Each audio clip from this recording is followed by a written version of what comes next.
Good evening, everybody, and welcome to Thursday night speedrunning here on the Nick RP stream. Tonight, we tackle the Metal Gear Duology, Metal Gear 1 and Metal Gear 2 back to back. We're going to be doing the Master Collection first, and then assuming that goes well, we will move backwards in time to the PS2 emulator scene where slightly faster runs because, yeah, PSX.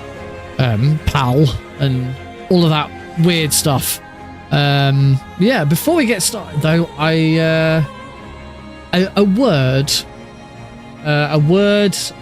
regarding the results of Tuesday night, and I think I can sum up my feelings in one word quite effectively.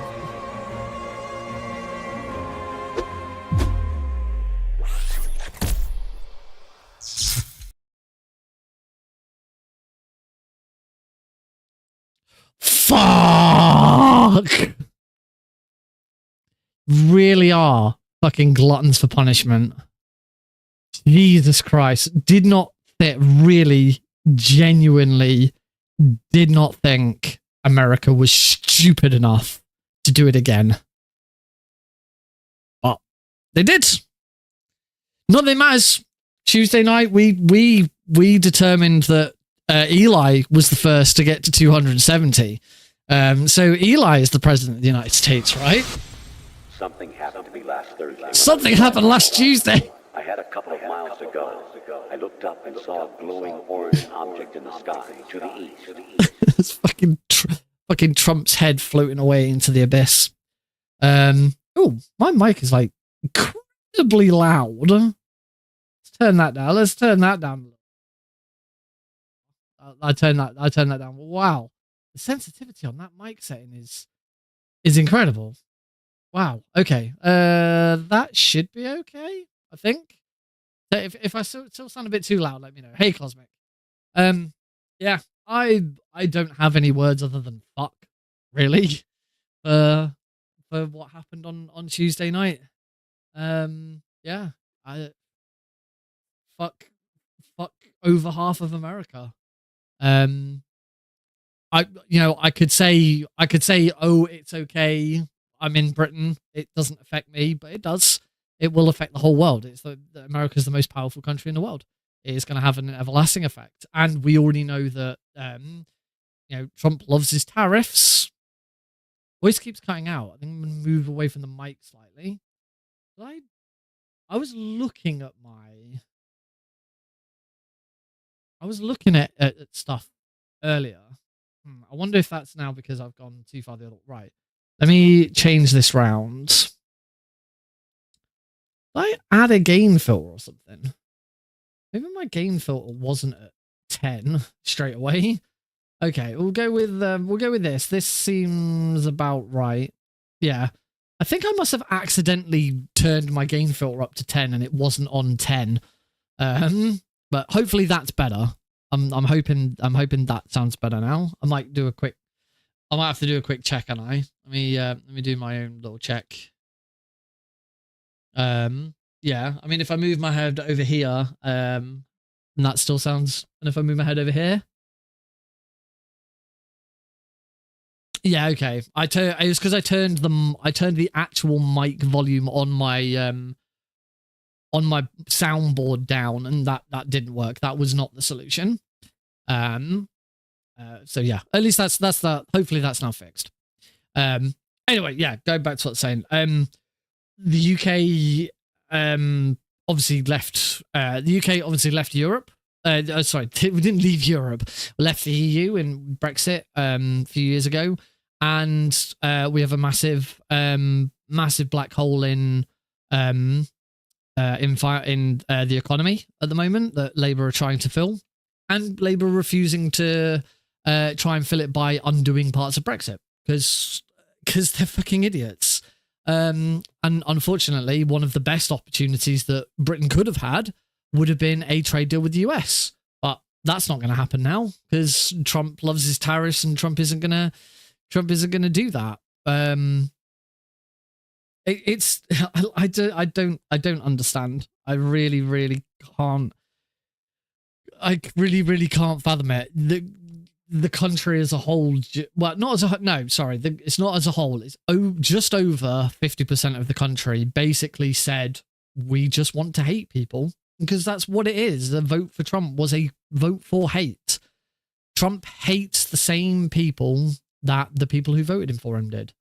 I just cannot come up with a justifiable reason to vote for a known criminal, a fraudster, a liar.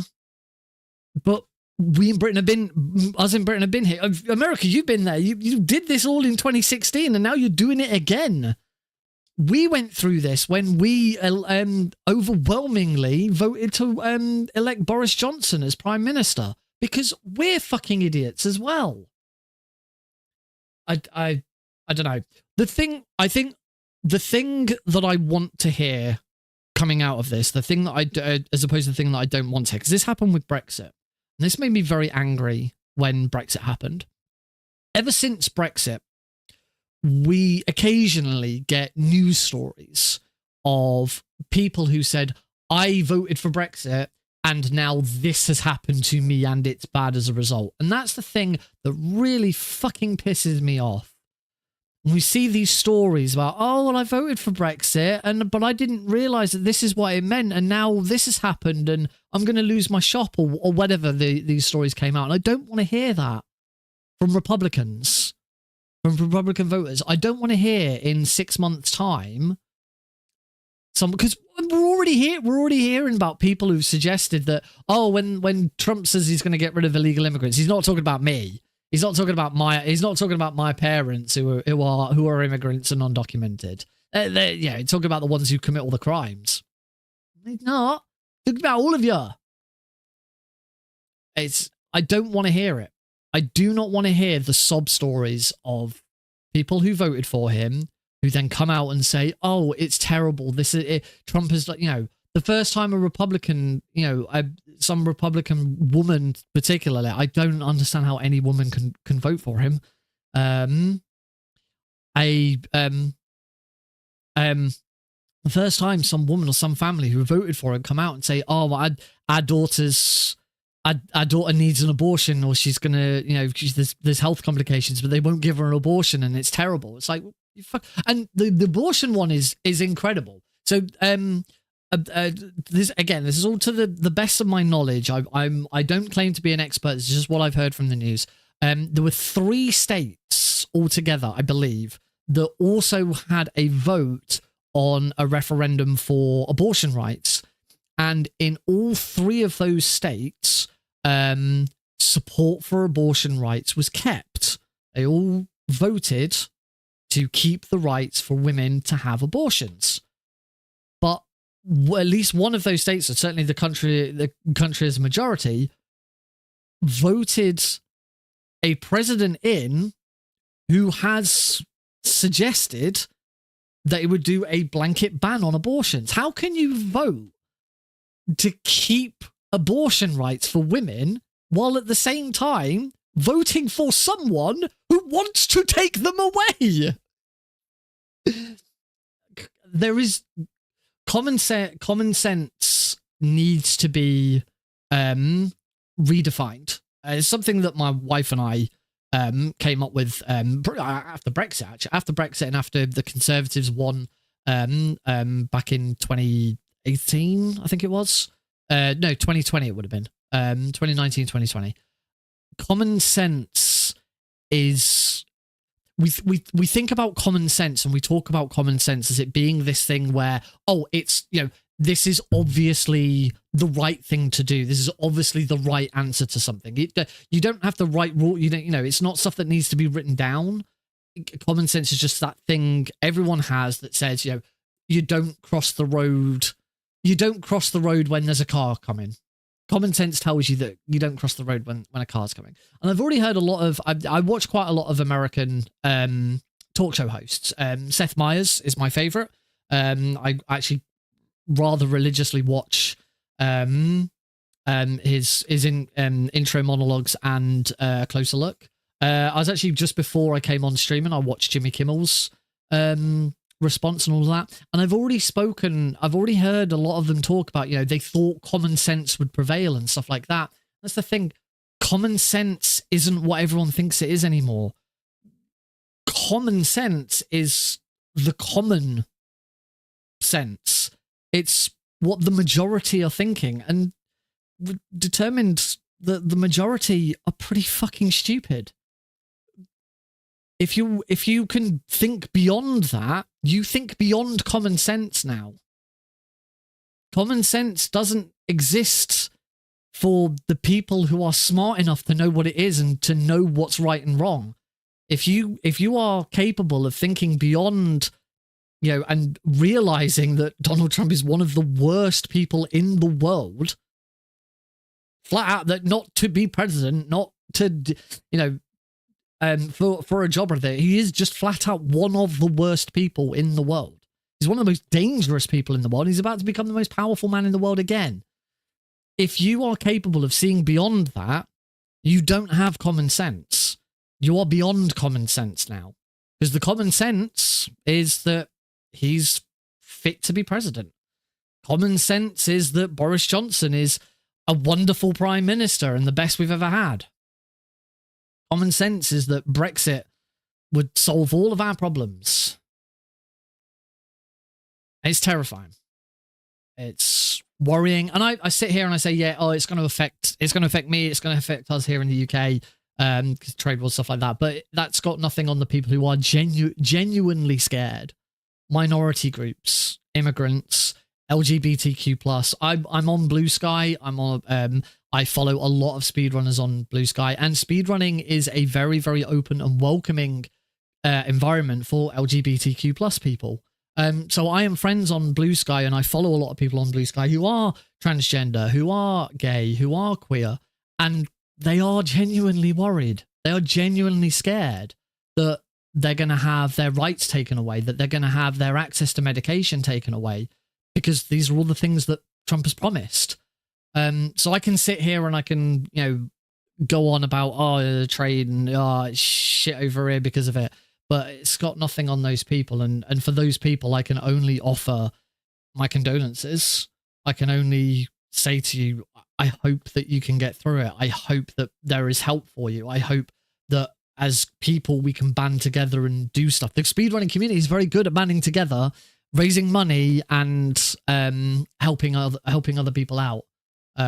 So I certainly, for the next 4 years, I will do what I can to help, to continue to help. I say to help. This isn't me starting doing something. It's something I've always been doing, but I will continue and really persevere to take part in those events that are helping people, that are helping marginalized people. Such as here in the UK, raising money for Serious Sanctuary UK to help displaced people in the UK. But wherever you are in the world, whether you're in Gaza, whether you're in the US, whether you're in the UK, whether you're in a third world country, whether you're in a first world country, you all deserve a right to be safe and to feel safe and to be who you are, be who you want to be.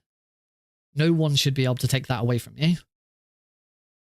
So I guess I say to all of us, good luck. See what happens. Oh, that was pretty heavy. Should we play some Metal Gear? Let's take the let's ease the tone a little bit and do the stuff that we enjoy, because that's the best thing that we can do right now. Do something fun. Do what you enjoy and keep doing it. Let's go. Grab my controller and head on over to that wonderful sea. Alrighty, here we go. So, this is Liquid. Hey, Diggle. Snake, did you like my sunglasses? Oh, you'd point a weapon at your own brother? At your own brother? Why have we got no sound? Yeah, man. No sound. Hey, Deagle. What's going on? I'm sure you guys can't hear the. There's no sound because there's no sound. The thing is I can hear sound because Metal Gear 2 is also open in the background, ready to go. And I can hear the music for it. Look, here it is. There you go, Metal Gear 2. Oh, that's there we go. That's so we've got Metal Gear 2 already in the background. Yes, I understand. The reason there was no sound is because we were on the main menu and there's no sound on the main menu. Right, so Metal Gear 2, we're gonna click Game Start and we're gonna leave it there so that we're ready to sort of go with that. And then I'm now gonna swap back to Metal Gear. I need to make that nice and big and hit the game focus button. There we go. So Metal Gear 1 and 2 back to back. That is the intention here. This is the Metal Gear Duology. This is the Master Collection. We're running this on the Master Collection first of all. I'm not expecting this to be anywhere near world record, mainly because we're running on the Master Collection. So you may have heard me talk about this before. For both Metal Gear and Metal Gear 2, there are two main categories for each of those speedruns. There is the NTSC, HDC, MC category, which is what I'm running. I'm running the Master Collection, part of that. And then there is also the PS2 PAL category. Oh, hey, Eli. President Eli, reporting for duty. Ba, ba, ba, ba, ba, ba. Eli make a way better president. And he's not quite as orange. So the PS2 PAL version, the PS2 PAL version of the run is faster.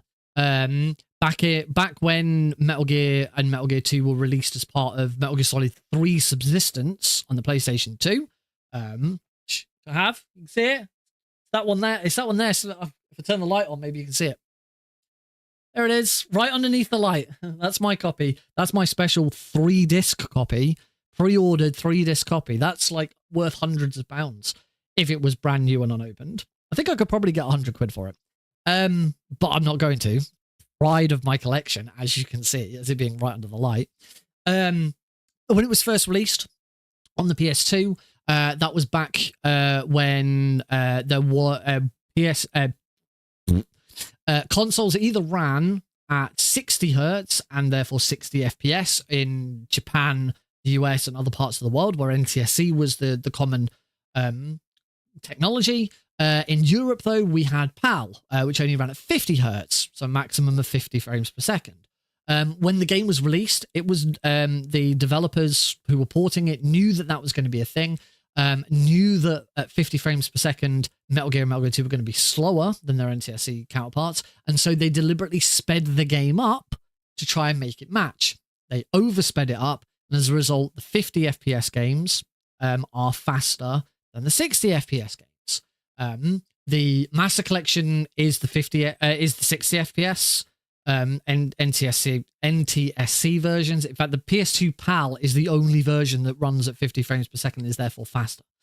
So I'm planning on doing this run twice. I should have enough time to get this run done twice. We're going to run the Master Collection first, just so that I have, because the Master Collection is what I will be running for all 5 games in the Pentalogy series. However, I do also want to do the PS2 PAL version, because whilst the individual games separate on the speedrun leaderboards, the individual games separate the NTSC and the PAL into 2 different categories. On multiple Metal Gear runs, they don't. In fact, this is the same for across all multiple Metal Gear runs. It does not separate out versions of the game or difficulties. Every single one is just one category. So in every case, it's always best to run the fastest and quickest difficulty, which is usually very easy. And in the case of the Metal Gear Duology, you run PS2 PAL. So this first run on the Master Collection is not going to be world record breaking. It's not going to be anywhere near. But we're going to try the PS2 PAL version afterwards and see how we get on with that. But I still need to do both. I need to practice this because when it comes to doing the Master Collection, all 5 games, I have to run this version. And also I'd like a Master Collection duology to put on YouTube, because I like having YouTube content. Right, let's go. I will be manually splitting. This is going to be fun. I've got all of my splits. Every single split is in there. We will not count the time for the game swap. The game swap should be fairly fast. Simple Alt F4 and then a pusher button on my Steam Deck to swap the game category on Twitch and move on. It should be all good. All right, so we're going to get started in 3, 2, 1, go.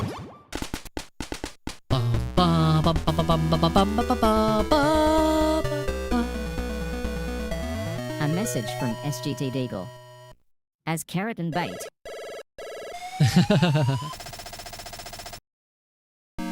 Oh, I don't know what happened there, but I didn't push. No, I don't know which button it is to speed through the dialogue. I'll find out. Right, we're going to grab this.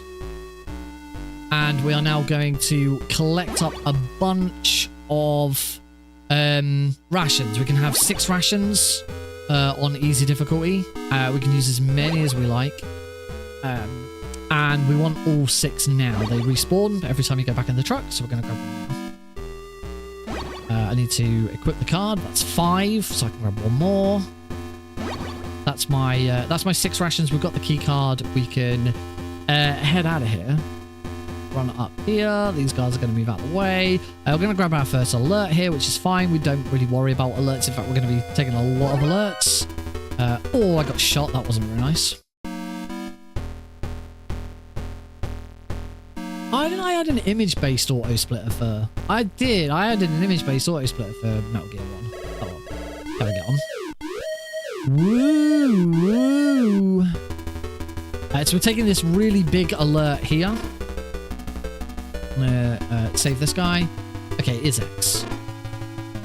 We'll come into the gas room.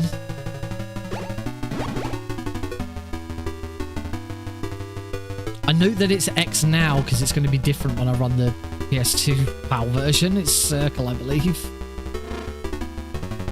Come in, rescue our next. Okay, maybe it is circle. I'm getting confused now. I need to use either one of these because otherwise I'm going to get shot and I'm going to die. Grab some plastic explosives. Get down out of here, out of the way. And keep moving. Ideally, when I'm taking damage from these guards, I wanna take damage by hitting them. You take more damage from. Whoops! I thought I was. Or as you can tell, you take more damage from being shot. I actually don't think I want the level 2 card yet. I am almost certainly going to have to get spare rations in this run. I've taken so much damage. Oh, in fact, there we go. Kind of want to know what's going on with the... I'm gonna quit and start.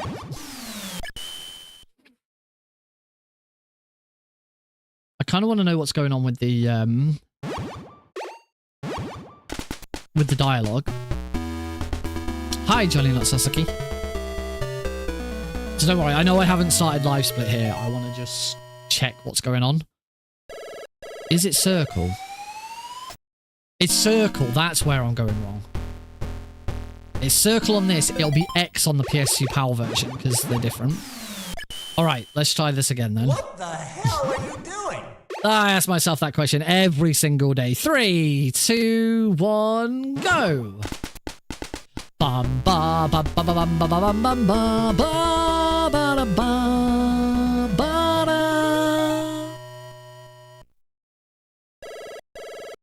Beep. Tick, tick, tick. There we go. That's better. All right.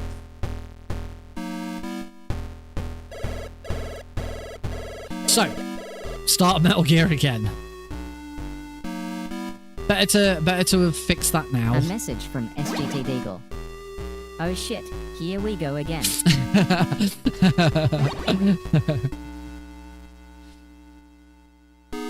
Oh. Hang on. I need some more rations. One's not going to cut it. that's 3, I think. Yep, 3, 4, 5, 6. Okay, now we've got enough. We can go. Up we go. Guards, get out of my way. So these guards don't. Right, can I not get shot this time? Oh, wow, I didn't take any damage at all. That was way better.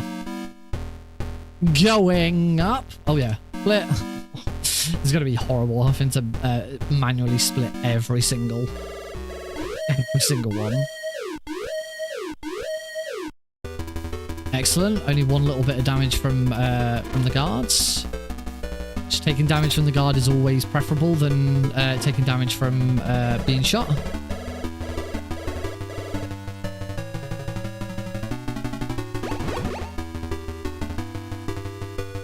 Slightly better management of rations there.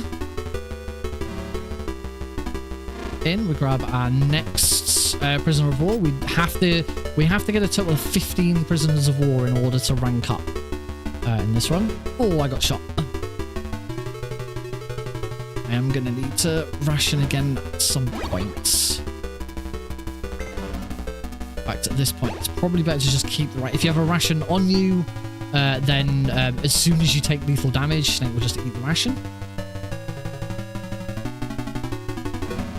Good. I'm again only taking really only taking damage from the guards. Got to be careful here because it's very easy to then just take lethal damage from these guys. Oh, I just got shot at the end there.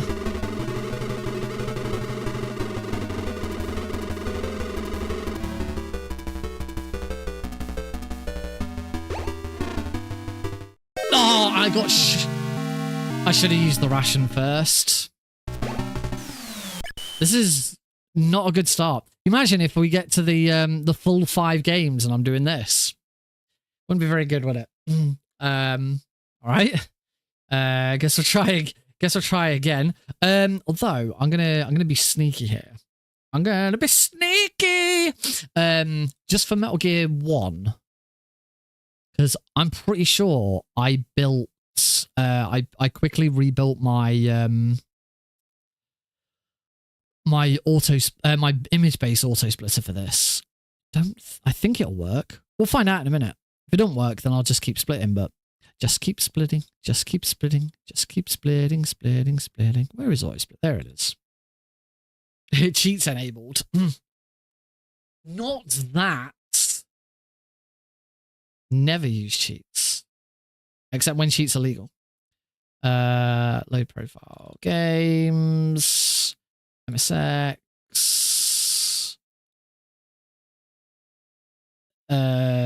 Settings.toml. It's got to be that.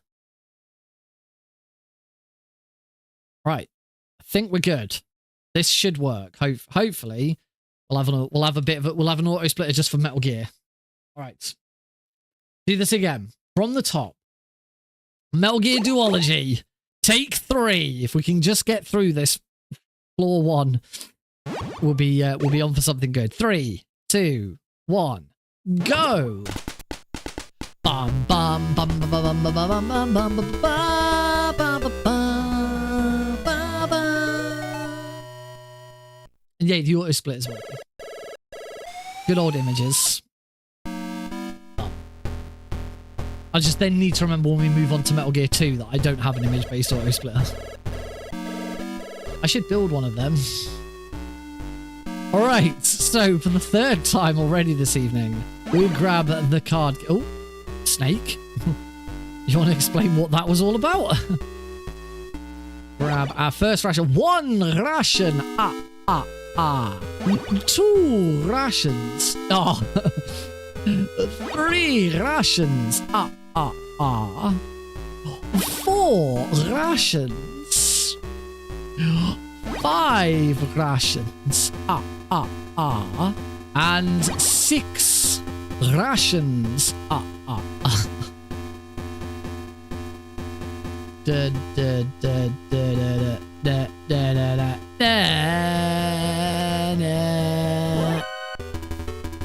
Yeah, didn't get shot.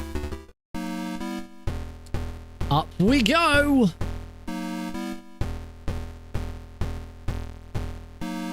Right, come on, floor 1.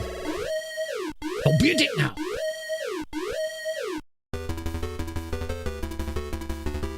Good damage so far. Save our first dude. I'm gonna play this safe and just have the ration equipped. It triggers automatically. Oh, my menuing is something to be desired here. Or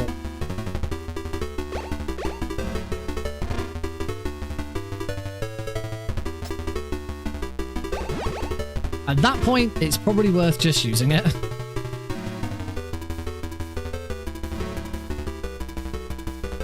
Rather early ration there. I'll almost say I say I'll almost certainly have to grab spare rations. I probably should grab spare rations in this run anyway, for safety. Excellent. I got I think I got shot. Snake, stop getting shot.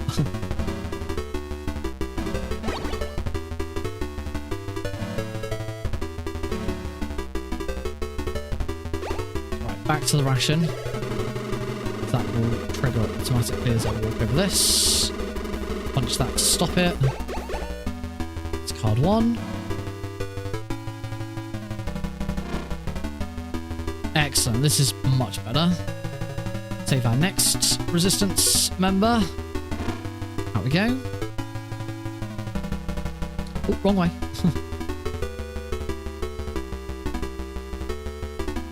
All the way over here. Card 2. Before we go in there, I'm going to equip card... Nope, keep card 2 equipped. We need to quickly pop down here. Save this prisoner of war. And now run all the way back up. And into this door. Try not to take any damage. I haven't taken any damage from the guns there. That's nice. Pick up the grenade launcher. And make our way back out here. Oh, I took a bit more damage than I would have liked there, but oh well. One up here. Oh. Try not to get spotted by that guy. I will get spotted by these guys. Please don't shoot me. We're good! Yay! Alright, down to 1, 2. So now we are going to get captured. Punch that guy so I don't take any damage from him. Down here. Save our next guy who's going to rank us up. And that's why we're saving these guys. We must be rank 4 before the end of the run. In fact, we must be rank 4 in order to get the rocket launcher. If you're not rank 4, you won't get the rocket launcher and you can't beat the game. And because it's a speedrun, we can also soft lock the game by accidentally going down a rank. Right, and captured.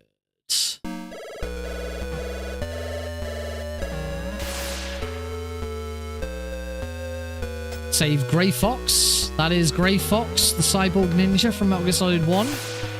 First in-game appearance. And this is Shotmaker. We're kind of gonna punch our way in here, grab our stuff, go bot, get card 2. In here, want to grab card 3. And we're gonna get a load of ammo. 1, 2, 3. Can't actually remember how many it is. 4. I'm gonna get 5 just to be on the safe side. I can't remember how many it is. Equip card 3 and equip the take the damage from him. Taking more damage from him. Yep. Alright. And as with a lot of bosses in this run, we just completely ignore them. We don't have to fight them. We can just run past them. That is going to be quite typical of a fair few, but I think 3 bosses we can just ignore. Shotmaker, Fire Trooper, and Machine Gun Kid come to mind. I don't think there's... I think we have to beat all of the other ones. I could be wrong. Make our way through the labyrinth here. All this way just to get a single item. There it is, the bomb blast suit.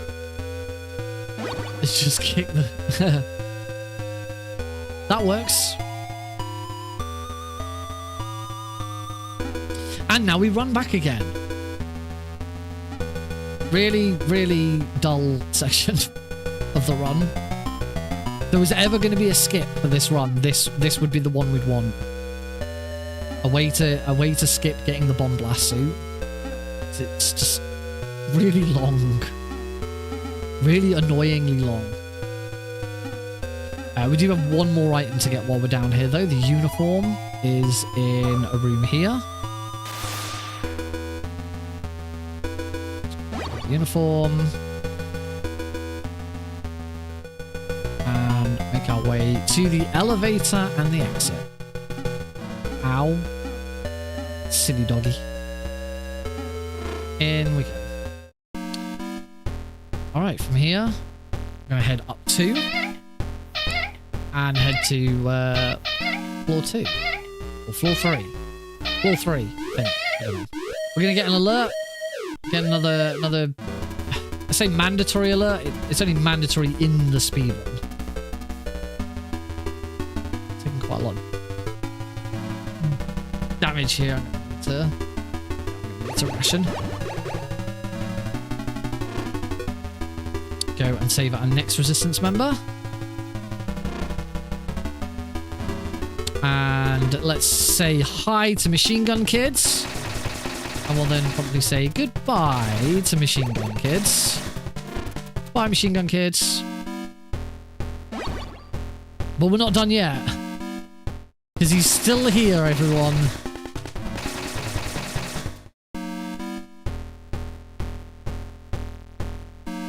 That's it. We're done with Machine Gun Kid. We said hi to him, we said bye to him, we said hi to him and said bye to him a second time.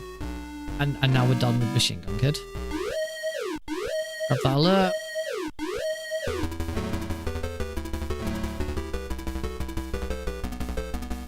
Ah, I just got clipped there. That was annoying. And we're going to make our way to the roof. We're going to go back in the elevator and up. Ooh. That suggests I should have beaten the hind. Oh, helps if I, yeah,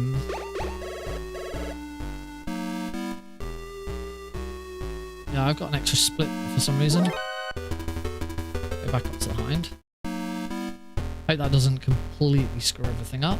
We'll find out, I guess.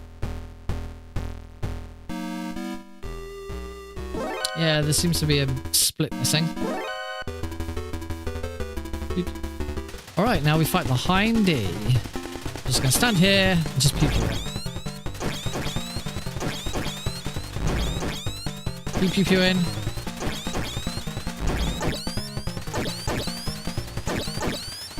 And pew pewed it to death.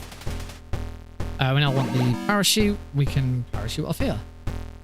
Pretty sure that should be this.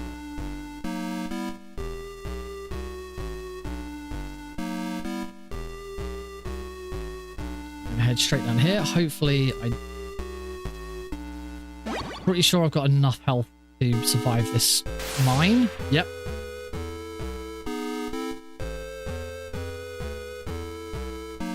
It's a risky one, that mine, but the reason why you don't want to ration is because I'm going to rank up from this guard now. There we go. Go in here.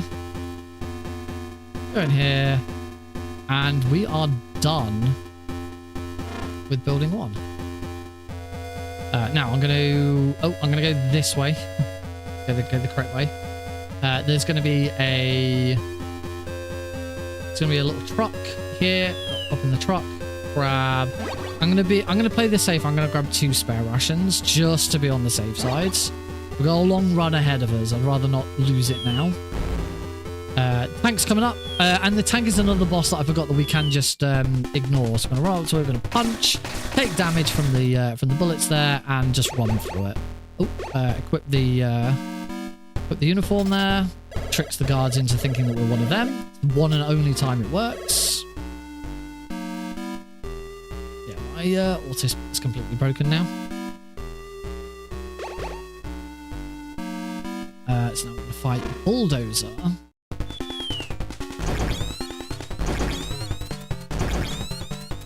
And that's Bulldozer dead.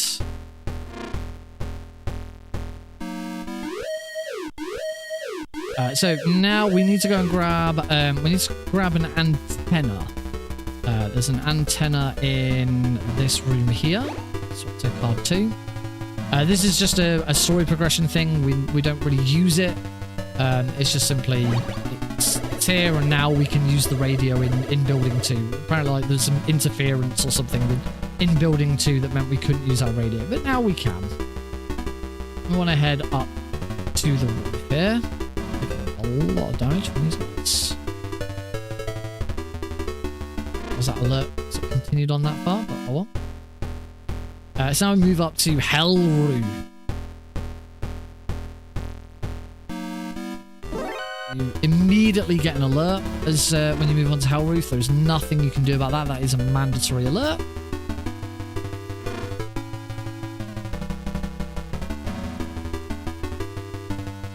We just have to try and get through this as fast as possible while ideally taking the least amount of damage. I did get shot a second ago, which isn't good. Run into here, grab... Ooh, I can put the right key card on.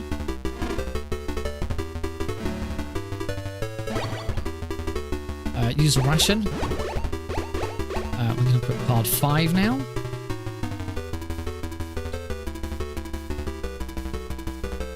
Avoid getting shot here. Into the elevator. And now we are going to go all the way down to the basement.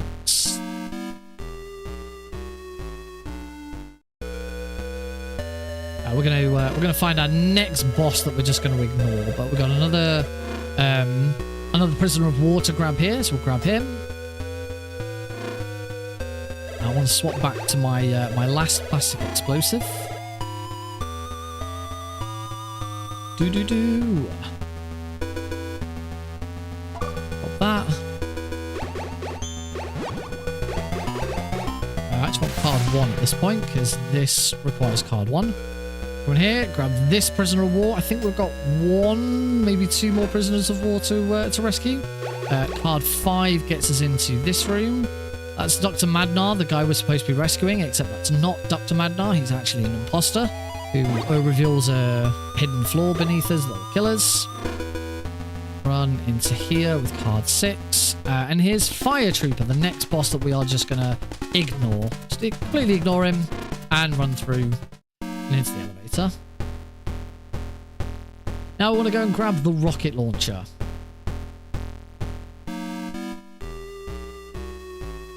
And we're to grab the rocket launcher, we do need to be rank 4.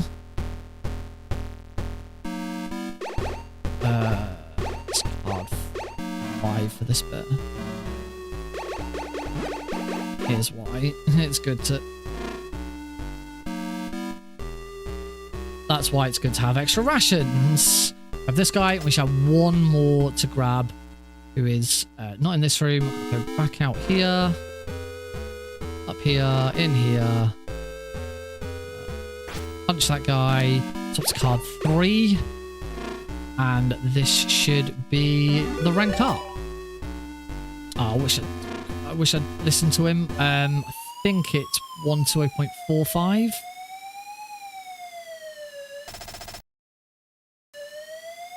Four 6. 4-7. Oh, god damn it. 4-8. No, not this shit again. Ah, 4-8. Got there. Oh, he turned around. Alright. 4-8. The only number you have to remember in Metal Gear 1. go grab the rocket launcher. Now, unfortunately, we don't have any ammo for the rocket launcher, but that's okay. We're gonna do a death abuse to get some ammo for the rocket launcher. So we're gonna go back this way again, and we're gonna take this right turn that we didn't take before. Run it into here. Wait for those. And we are now going to death abuse. So here we're going to just repeatedly die over and over again. It's really fast, and the checkpoint is right at this elevator, so it's absolutely perfect positioning for it. We're going to die, I think, 5 times. We'll hear a jingle when it's worked. The game sort of has pity on you and gives you like max ammo for everything. 24 rations, I think it is. That's the noise. So now we want to equip the rocket launcher.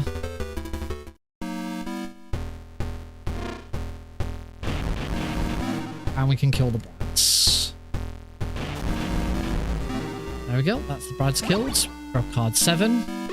But we want card 2 right now. We're going to kill Jennifer again. She's like, oh, I've opened the door for you. Grab the compass. We need the compass to get through the desert. Without the compass, you will just get lost in the desert. So that's it. We're done with this area now. We can just make our way to the elevator. Go back to card 5 again. To here. Take that alert. Oh, I was hoping to kill that guy so I didn't get the yawn sleepy. Yawn, I'm sleepy.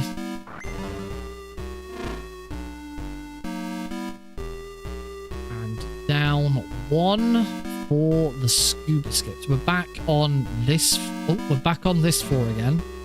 We start this floor from a slightly different location from where we started from. This is the entrance. We're back at the entrance.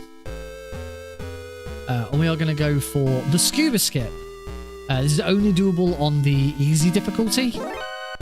But here you're supposed to grab scuba gear for this to make it through this this long trench of water. Thankfully, on easy difficulty and at max rank 4. Hey Rorschach, I've already done my big monologue about Tuesday night. So yeah, Snake has just enough. I'm gonna try this. There we go. 2 rocket launchers. You must make sure you don't shoot any of the prisoners of war. If you shoot any of the prisoners of war, then you rank down, and you don't have enough health to get back through here. Use that, and now we go back the other way. Say on rank 4, on easy mode only, you have just enough health to survive that journey without the scuba gear. Card 7, and we're going to make our way through the desert now.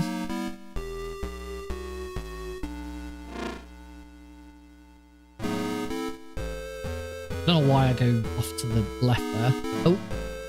Now we want to equip the compass. So the compass is getting us through the desert here. Without it, we would just keep circling round and round in circles. And I'm going to get an alert here. Equip card 7 again. I need my plastic explosives. Drop those there.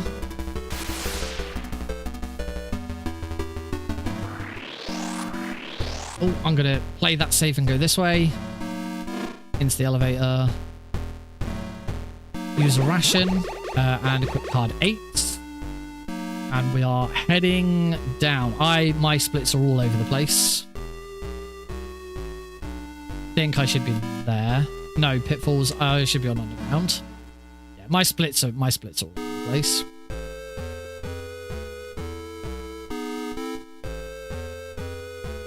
we're nearly done. We have nearly finished game 1 of 2. The games are not split 50-50. It's about 33%. I'd say it's about 33% Metal Gear and 66% Metal Gear 2. This run. Run into here. There is gas in this room. I am going to need to use another ration. I think I want card 1 next anyway. Through here. Pretty sure this is a card 1. Yep. Then into another gas room. Is this card 1 as well? Yep. We can just equip rations from now on. Because now we are going to fight Metal Gear. Left. Right. Right. Left. Right. Left. Left. Right. Left.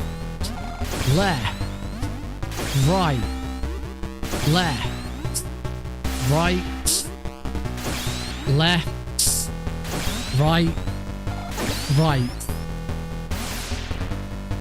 What? I'm confused where I'm at with all of this. Right. I was not on track there at all. Metal Gear has been destroyed. It's now time to fight Big Boss.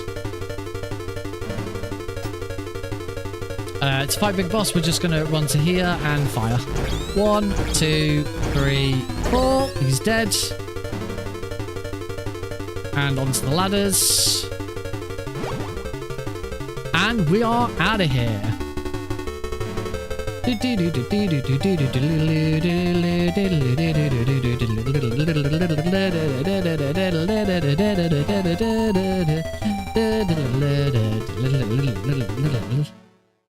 I'm pretty sure. Yeah. We need to stay on ladder choice. I should have added in an extra split for this. In the multiple Metal Gears, you still have to watch the credits and see the IGT. As soon as the IGT comes up, that is the end of the run. Well, that is the end of the game, and then obviously we move on to the next game. So yeah, we just have to watch the credits, and then we can move on to Metal Gear 2.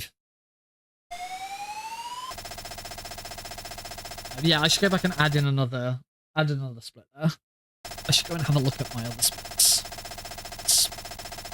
Yeah, that auto splitter should have been useful there, but was not. Did not. Would have been handy just for this one. The auto splitter status is currently stuck at. Now that we're paused and I'm just waiting for the credits. I can see currently at the parachute, which is Machine Gun Kid. Yeah, not quite sure what happened there. I'll have to have a look at that. Oh, let's say 33% done. Because Metal Gear is only about, including the credits, Metal Gear is 25-26 minutes. Then we got over an hour. So it's probably closer to 30%. Maybe it's 1/4 Metal Gear and 3/4 Metal Gear 2.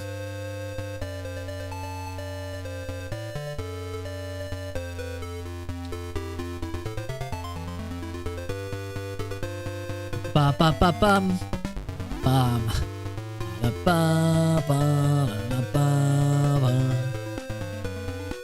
Why am I being looking? Oh, Happy Dude's live.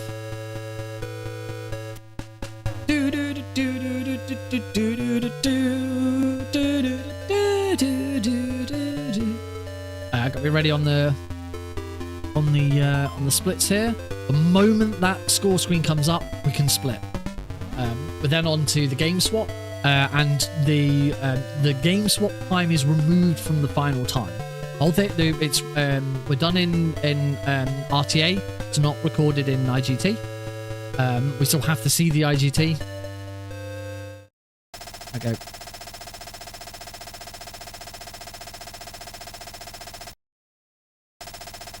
Someday we will meet again. There we go. 2256. So, Alt F4 that. We push that button and go. Now we're going to find out how he's not dead. We move straight on to Metal Gear 2. It's kind of amazing, sort of, you know, at the end of Metal Gear 1, you know, really nice, happy movement. And now, as soon as we start Metal Gear 2, dum, dum, dum, dum, it's all very dark and mysterious. So we're going to run in here. We're going to grab this ration. We are going to run up to the hole in the fence. We're going to be very fast here, making sure that I get there before this guard does, so that I can punch him and get around him without taking an alert. Nice. That's a good start. That is a very tight bit of movement there. Punch that wall. Keep that guard in place. He should turn in a second. That's going to allow me to run up and give him a little punch. Punch there. Distract this guard as well. Try and run past this guy before he turns and looks at me. All good so far. Want to run in here, grab a web. We're actually going to grab a handgun. One thing we didn't have at all in Metal Gear. There is no handgun in Metal Gear Armor Sets, actually, in the first Metal Gear. There's a submachine gun. I don't think there's a handgun. Or is there? No, I think there is. We just don't ever grab it. I don't know. We don't grab it in the speedrun. I don't care. Oh, okay. We're now into the first building of Metal Gear. Remember this room?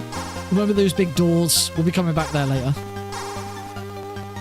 I'm going to go for a big long run over here. I need to try and catch up to that guard there. I'm going to punch that guy. Run around here. I'm going to catch up to this guy and punch him. Oh, it's too slow. Ow. That alert does mean that any chance of manipulating Black Ninja is now dead.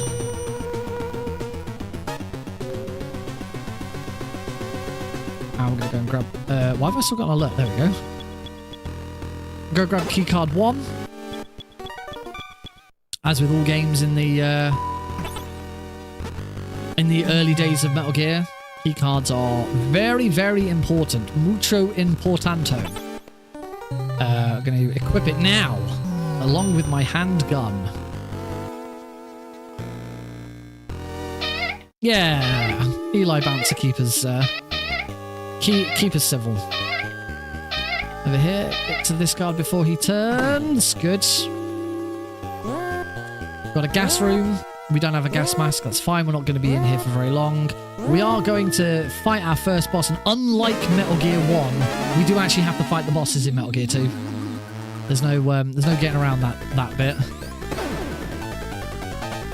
Oh, come on, Black Ninja, stand still. There we go. Oh, he's moving. Oh, and he moved towards the door as well. That's a really nice finish for Black Ninja. It's always great when they move towards the door. Alright, that's a good start. Grab keycard 2, make our way out. We don't need to investigate any more of this room. Any more of this floor. Gonna get followed by the guards here, but that's fine. Let's try and get out of here without getting spotted again.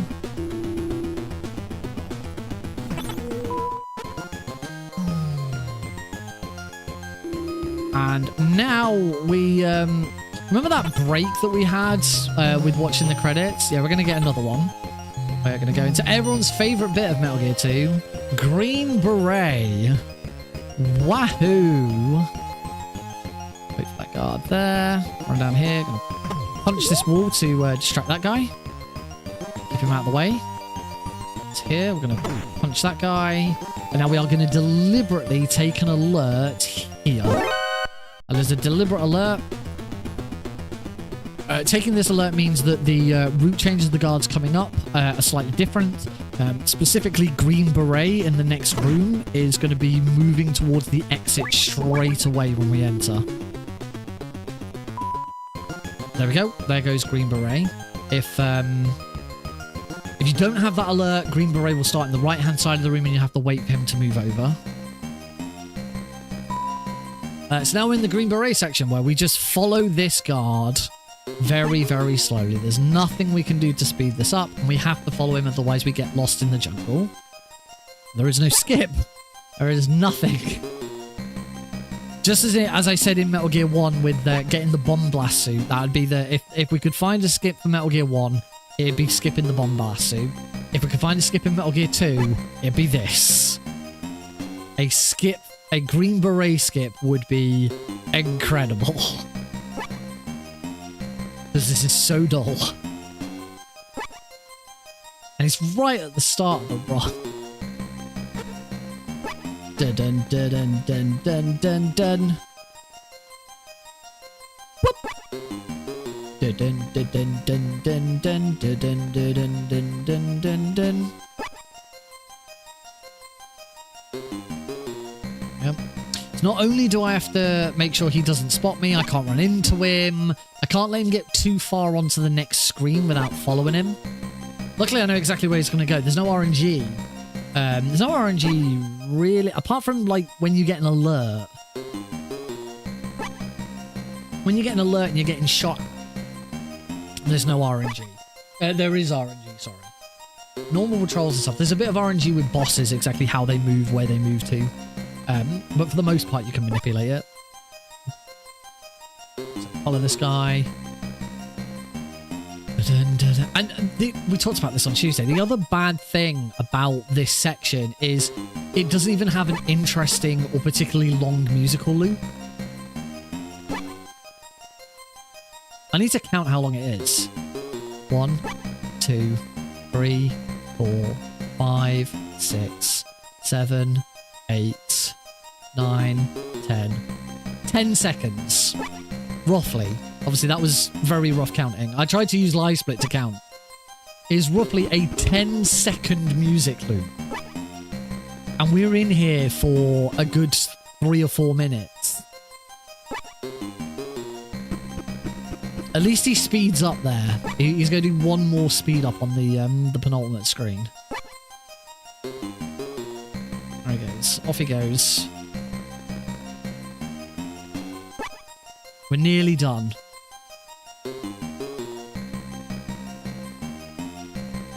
He's going to go north here, and that's then going to be the final route. Stand here. And do one last little turn. There we go. And we move north. And does this little shuffle. And... done! Gonna give him a punch. All that so that we could call Dr. Madnar. Same Madnar from Metal Gear 1. He is a prisoner here in Outer Heaven. And he's telling us that we need to go and find Dr. Kyo Marv, his colleague, who's developed some computer program, I think. I can't remember the story. Mines. I need to go to the minefield next. I was going back for the stinger then. So we're going to head into the minefield here. Crawl, 2, 3, 4, 5. Lovely. That should be 5. That was reasonably fast. And now go for a wander through the swamp. There's only one route through the swamp. I'm usually pretty bad at trying to remembering exactly where it is, but I'll do my best. Okay, I knew I'd mess it up. And again. It's still faster than normal. Oh. No. Too late, too late. It's at the bubble, or just after the bubble. There we go. Through. Through for the first bit, and now we move on to the second bit. There we go. And now we're through the second bit. I could wait for this guard to give him a punch. And we're going to fight our second boss. Yeah, no, there's no skipping bosses in this one, like the first one.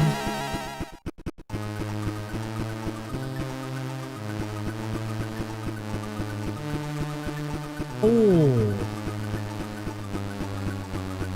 And that does correct, that therefore does correct some of the stuff I was saying earlier.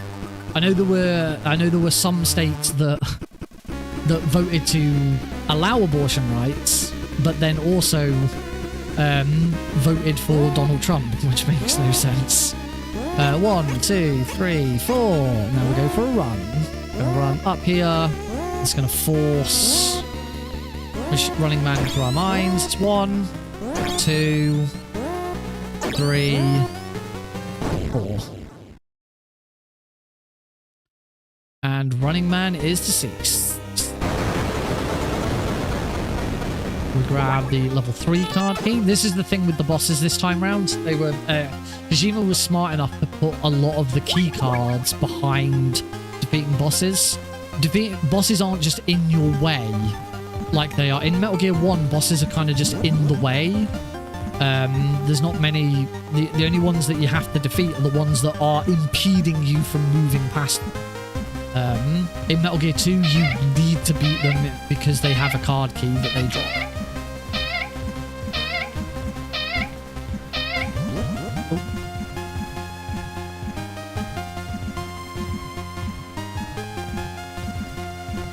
There we go, much smoother journey back.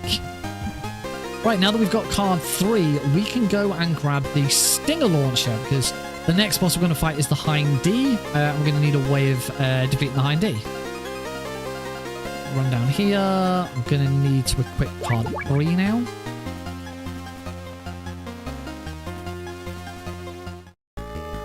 And we're going to go into this little room.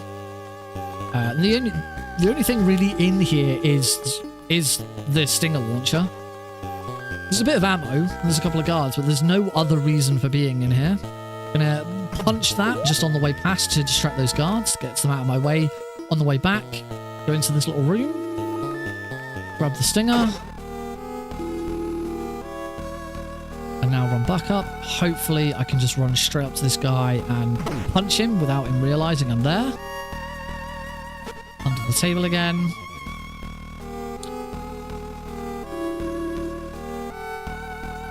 And now we're going to go back into the jungle again. There's a lot of backtracking in Metal Gear 2. Metal Gear 2 kind of invented the backtrack.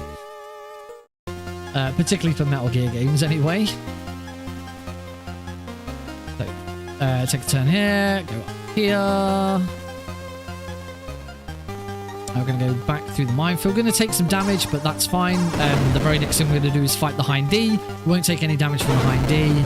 And when we defeat it, we're going to rank up. Run over here. I want to take a right here so I can punch this guy and also immediately run up to, because that guy on the left would have spotted me.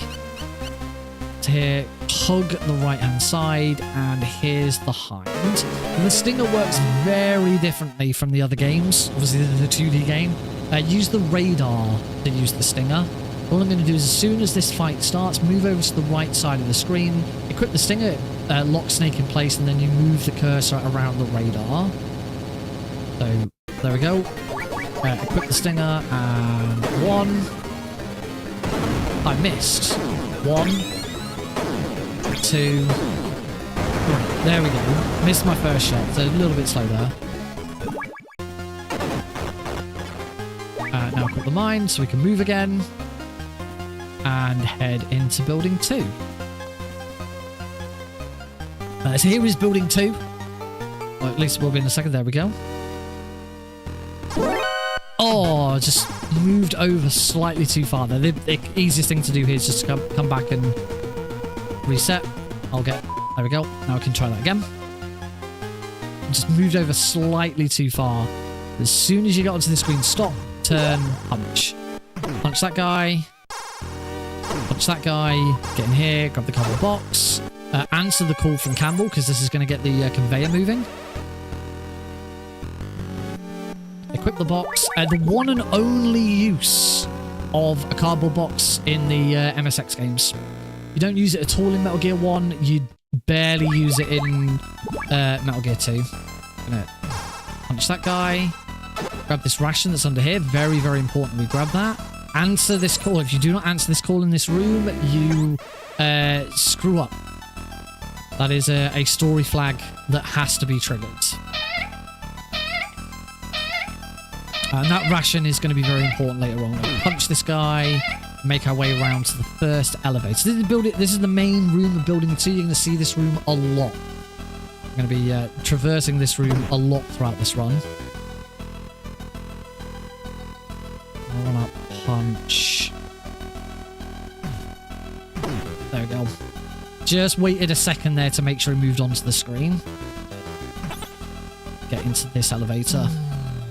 We're going to be using this elevator a lot. This elevator takes us down to the basement.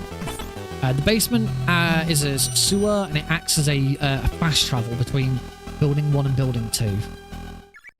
But Holly's also down here, so we're going to go and have a chat with Holly first.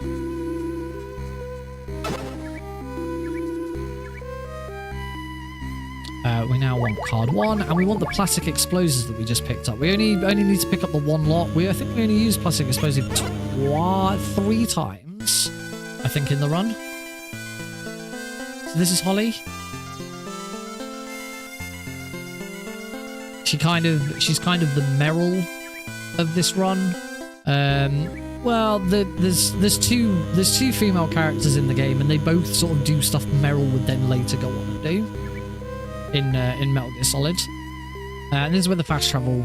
I say fast travel. It's not fast travel. The cardboard box can be used for fast travel. We don't do it in speed. It's more like a shortcut for fast travel. We now need that card 4 that we got from Holly. Oh. And we are back at the elevators for building 1. We're not going back into building fully. Oh, I haven't. Can't punch while she's using plastic explosives. That's the detonator. Back into the elevator, and we're going to head up just to B1. We want to go into the armory and grab ourselves some grenades, because we've got our next boss coming up, Red Blaster. We need to kill him with grenades. Punch there to distract that guard. I need card 4 again. Can't go into here and grab grenades until we've met Holly. Grab the grenades. This dude should turn in a second. There we go. Back to card 2 so we can get through here. And back in the elevator and back the way we came. Unfortunately, there's a lot of go to this place for this one very specific thing and that's it. It's not a very efficient speedrun, but there's not much we can do about that. It helps if I go the right way around the elevators though. I should have gone left there, that would have been quicker. So now we're going to use the fast travel system. So the sewer shortcut. I should call it the sewer shortcut to get back to building 2 again. There is a tide, a current. We can only go one way around it. Go this way now. And there we go. You got to make sure you get through there. Current nearly took me away, but I was okay. So back in the elevator, back up to the main room. I'm going to run round to the next elevator.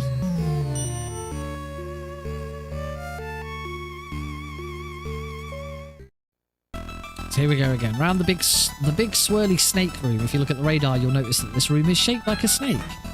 It's Heidi!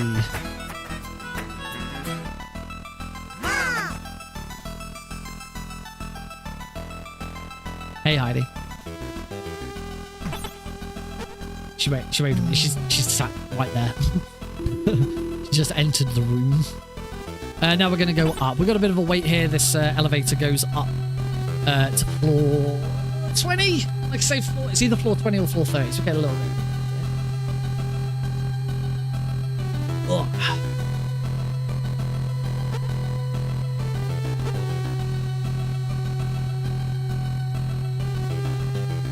It is 4:30.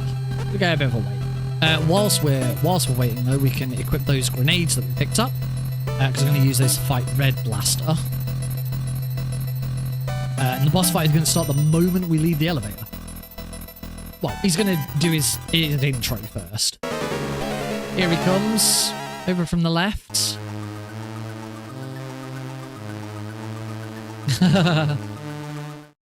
Right, throw a grenade, move through here, throw another grenade, move through here. Now, pretty much every time a grenade lands, I'm going to throw another one.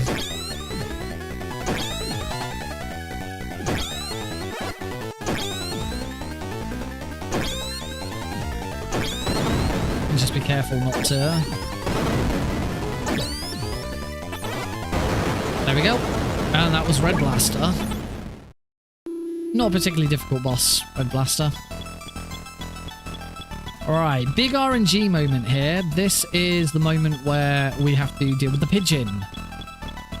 We have the tools to deal with the pigeon. That is what the ration that we got just as we first talked to Holly on the codec was for. Use C4 to get through there. Here comes the pigeon. If the pigeon lands now, that's going to be great RNG. Come on, pigeon. Land. No, I missed him. No. Damn it. That would have been great. There we go. Got him this time.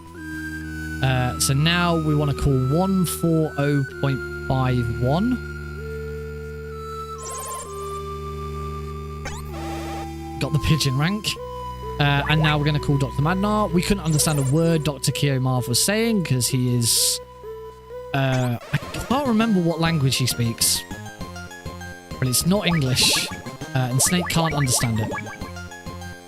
Don't know if I need card 4. We'll find out. So Dr. Madnar has recommended that we meet up with Gustava, who not only speaks English, but she also speaks the language that Marv speaks. So she can act as an interpreter for us. She is all the way back in Building 1. We're going to go all the way back to Building 1 again. Down the big long elevator first. So yeah, we've already... Holly's kind of like the Meryl equivalent in the game. Gustava borrows some... I say borrows some stuff from Meryl. Metal Gear Solid 1 with Meryl came after this game. Meryl is kind of a combination of Holly and Gustava, because for all intent and purposes, Metal Gear Solid 1 is a remake of this game. There's so many things that happen in this game that are repeated in Metal Gear Solid 1. As I say, Meryl's kind of a combination of Gustava and Holly rolled into one.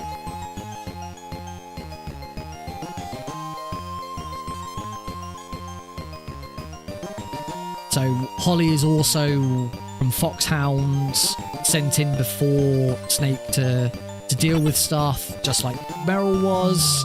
Whereas with Gustava, she's going to be wearing a soldier's uniform. We're going to follow her into the ladies' bathroom, just like you did with Meryl.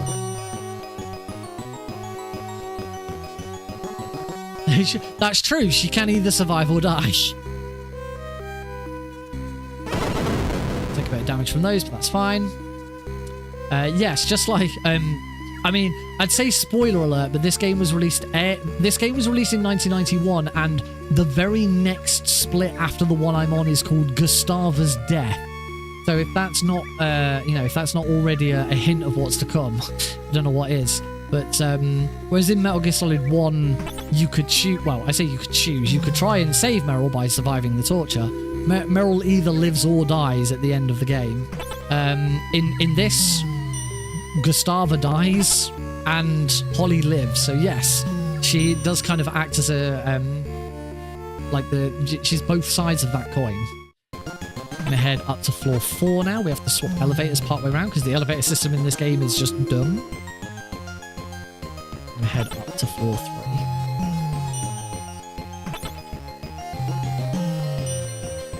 I do have a bit of a soft spot for Holly though. Oh, hang on. This punch is very important. Got to get this very, very fast. Turn, punch, and beat the security system. Cool, we're good. Anyway, I do have a slight soft spot for Holly in this game. Fun facts, Heidi's maid of honor at our wedding, her best friend was called Holly. So, yeah, I like Holly. That's all I got to say about that. Heidi in with the confirmatory, yeah. This floor is really annoying with card keys. You keep having to swap between several card keys. You can't just stick with one.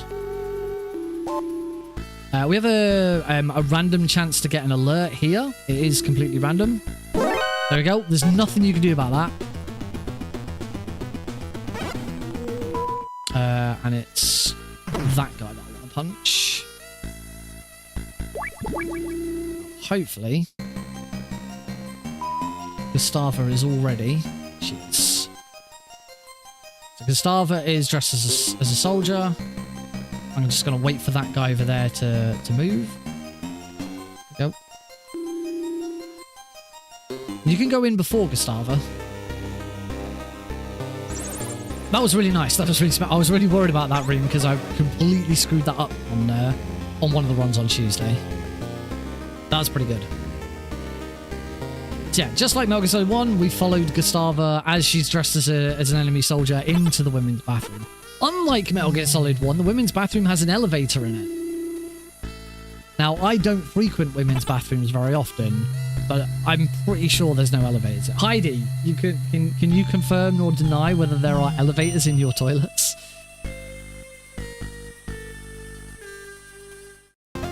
She'll be able to. The fuck? I'm gonna assume that means no. There's not normally an elevator in the bathroom.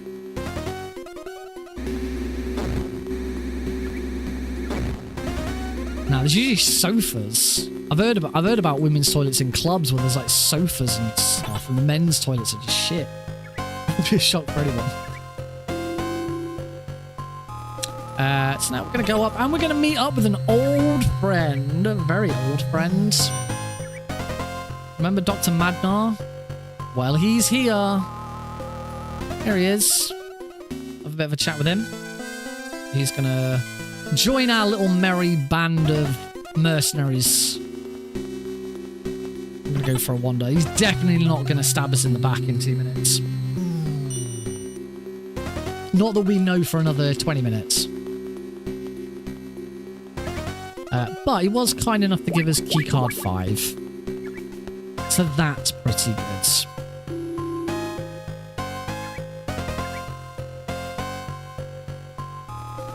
Now, after walking for only 30 seconds, Madnar's like, I could do with a break so that I can tell the enemy that we're here. I mean, rest my legs.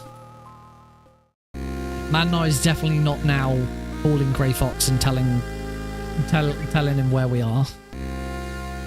He's back though. Let's go. Off we go. Through the sewers. Through the lovely orange sewer water. Get in this elevator. Come on, my little band of misfits.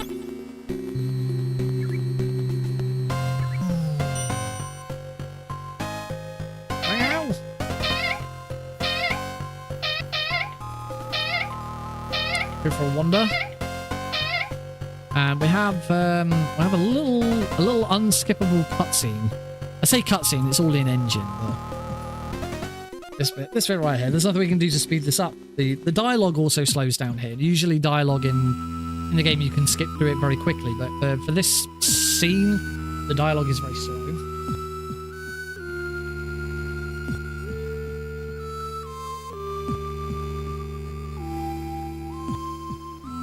Off he pops.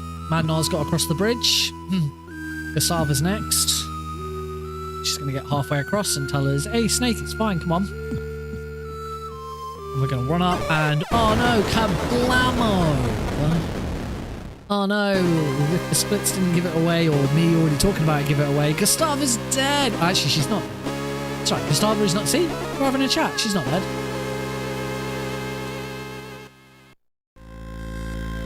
Okay, now she's dead. And the screen fades to black. And when it comes back, it's Metal Gear, piloted by Grey Fox. Remember that blue dude that we rescued from prison in the first one? Yeah, he's piloting that now. Grab some more mines. We're going to need these for the next boss fight. Another trope of the Metal Gear series coming up. So we're going to run down here. We need to get up to the roof now. Ah, it's got stuck again. No, I need to do this bit first. No, I need to get the glider. No, I'm going the wrong way. Card 4. We go get the glider and then we do other stuff. He'll be along momentarily. Sometimes it just gets a bit stuck. I don't know why. Just streamer bot just decides, oh, I'm going to take a break. Alright, so yeah, before we go and start like dealing with guards in elevators. Oh, excuse me, guards in elevators, we need to grab a couple more mines. Just don't like taking too much damage there. I'll take damage from this one. Oh, and the next one apparently. Oh no, you're stacking them. Ah, there's going to be so many Eli's in a second. When StreamerBot decides to catch up. Yep, we are back in Building 1, everybody. Welcome back. Wait for that guard to turn. This Green Beret, he's still here. He's going to go off for another trek. If we let him. We're not going to get that far, though. Eli party inbound. Gonna punch here to distract that guard, because it's the one thing I've been forgetting to do. Is distract... Oh, it might have been distract that guard, actually. Damn it, I think I distracted the wrong guard. We'll see what happens. And we go and grab the glider. So there, I said right at the start when we came here, remember that door, we'll be coming back. Grab the glider. Now we go all the way back to Building 2. We're going to take a bit of a detour to get back to Building 2 here. Because we are going to save ourselves a massive backtrack from the end of the game.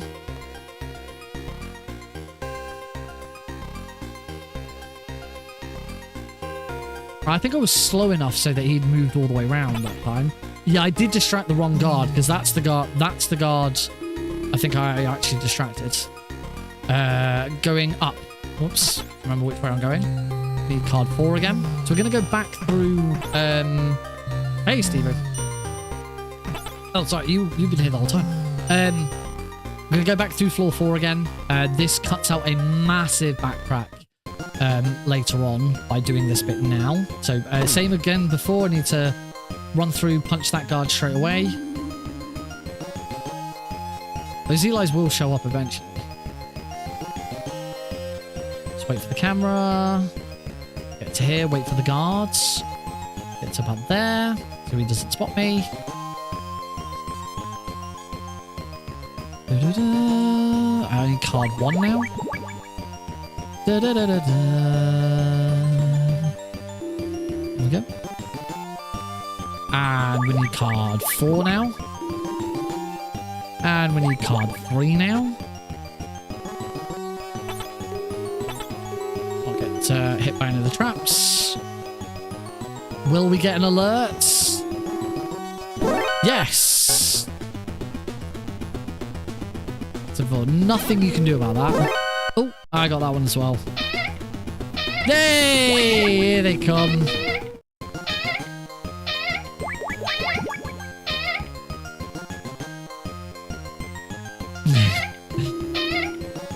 Ain't no party like an Eli party. So this is the real... I think we're going to get another one, aren't we? Yeah. So this is the reason we've come back via floor 4, so we could go into the freezer there and immediately freeze the brooch that we got from Gustava. Again, just like Metal Gear Solid 1, because Metal Gear Solid 1 borrows heavily from this game.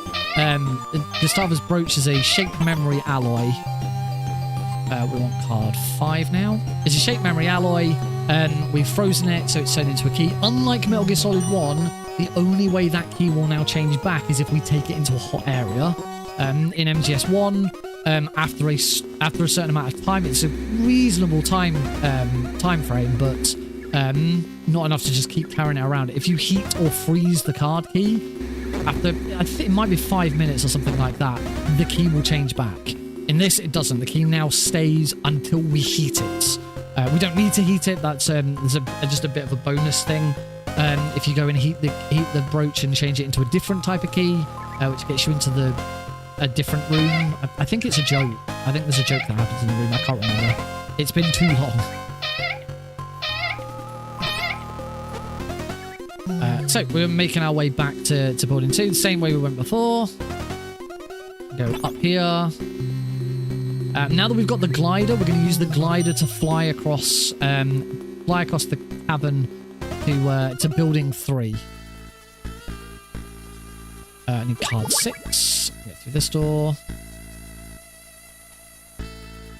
Should be okay on my health. I'm due a rank up, and I shouldn't be taking a death from the next boss. The next boss is coming up. The 4 Horsemen. Again, another trope that Metal Gear Solid borrowed from this game. Fighting 4 dudes in an elevator. You didn't know they were there when you first entered. For that, we're going to use our favourite elevator. The one we always use. But this fight's a little bit of a joke. Because we have prep time, we just put down some mines and let them kill themselves. So we're going to try and go up. It's going to fail. 1, 2, 3. 1, 2, 3. 1, 2, 3. 1, 2, 3. Lots of love for Eli this evening. 200. Oh, we've nearly hit 300. So we're just going to wait to hit floor 19. Going to get a call from Grey Fox to let us know that he's got guys in the rafters waiting for us. They're going to appear. There they are. And they're just going to kill themselves on my mines.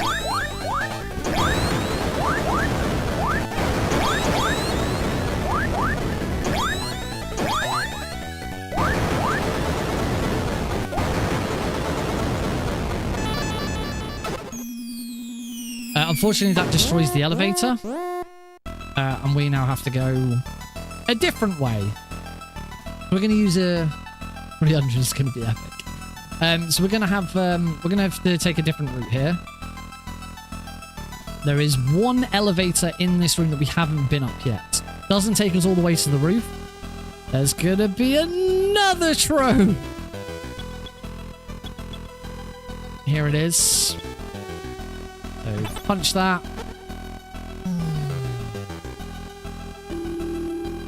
I'm going to take this elevator. Oh, 296. He's getting big.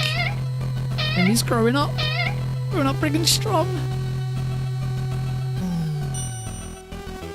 So yeah, this only takes us to floor 10.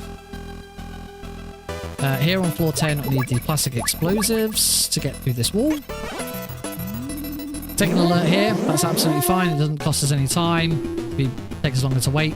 And now we are going to get a mandatory alert ready for the tower climb.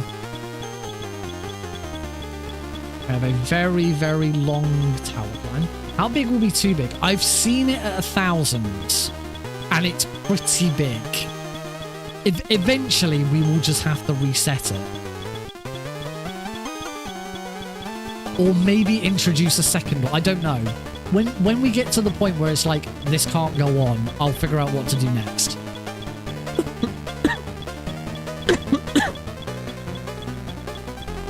But it's also whether we reset the price as well.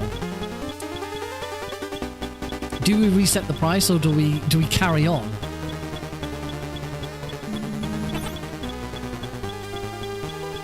I mean, I'm tempted to just keep going. Just like, yeah, we've hit 1,000. What happens at 2,000? What happens when Eli is just the screen? We'll find out when we get there.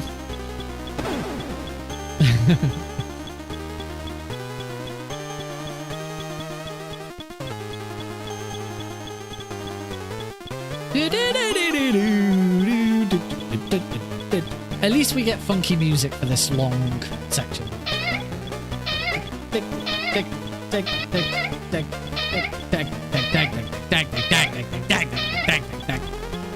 Grab some ammo.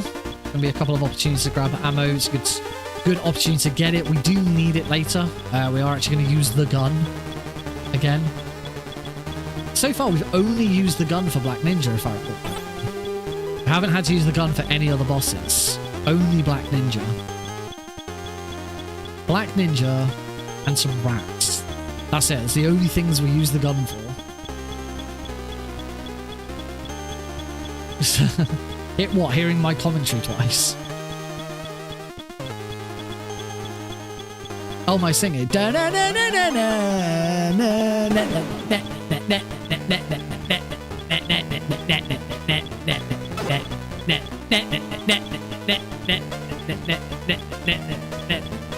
I'm not in time at all. There we go. We are through. We distract that guard with that. Go this way. Punch that. Oh, I need to change from the... there we go. Distract that guard with that. We don't want to distract the guard with the spider web there because it doesn't really work. Oh, I was too slow. That's unfortunate. All right, the quickest way of fixing this is coming to here. That resets the alert. And we'll just move up. A little bit of a time loss there because I was just a bit slow getting up onto this screen. We're now going to go for a glide. But we have to wait for the wind to be correct. We'll know when the wind is correct because Snake will take a puff from his cigarettes. There we go. We can go. We move over to building... Well, I say building 3. It's more like island 3. Lego Island 3. No, just Island 3. There wasn't a Lego Island 3, was there? I used to have Lego Island 2 on the Game Boy Color, and I lost it. I lost my copy of it whilst on holiday at Cheddar Gorge. That's not to say I lost it in Cheddar Gorge. I'm not saying if you go wandering around Cheddar Gorge, there's just a copy, there's a copy of Lego Island 2 just sat there next to Cheddar Man.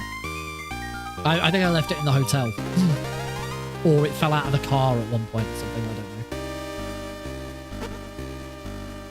Anyway, back to Metal Gear. So we want some grenades now and card 7. Gonna fight our next boss, Jungle Evil. Jungle Evil is one boss that actually does have some RNG. It's not too difficult to deal with, but it is a bit annoying. Here he is. So he's gonna drop down into the long grass, come up and shoot us. And every time he pops up, I'm gonna throw a grenade at him. I'm gonna try and stay here. It's really safe. It is possible to take a death from this guy. Ideally, we want to stay here because if he pops up like, no, that's not quite close enough, is it? Oh, that was bad. That's really bad. Oh god, he's on top of me. Taking quite a bit of damage here. Bad. Oh, this is not going well. I'm going to yeah, I can use that one. Never remember which color it is I can use. All three rations in the game are used for a puzzle of some sort. There we go. Yeah, all 3 rations in the game are used for some sort of puzzle. Why have I got another green one? When did I get? Oh, I got that from the freezing room. So yeah, you don't want to use you only want to use rations once their puzzle has been done. The dark green one contains beans and it attracts the pigeon, so we don't need the dark green one anymore. The other 2, the brown one contains chocolate, among other things, but the chocolate's the important bit. And the light green one, or yellow one, I suppose you could call it, 300! I completely missed that we hit the 300, Eli. Yeah, well done, Eli. Chunky boy. 300 chunky boy. This room can do one. I hate this room. It is just quicker to just take the alert and just move. Over here, shouldn't get an alert from that guy. There is another chocolate ration in there. We don't need it because I grabbed one right at the start of the game. Remember the very like third screen. Third screen of the game. I ran into a truck and picked up a chocolate ration. That was it. That's our third chocolate ration. We now have all three. And you might think, why didn't you just grab the truck? If you need three, why didn't you grab the chocolate ration from the truck? Because that one was further away and took longer. Because as soon as we move on to this screen, we trigger the egg to start hatching. We have to wait anyway. So waiting for that, running around there doesn't cost us any time because we're just sat here waiting for this egg.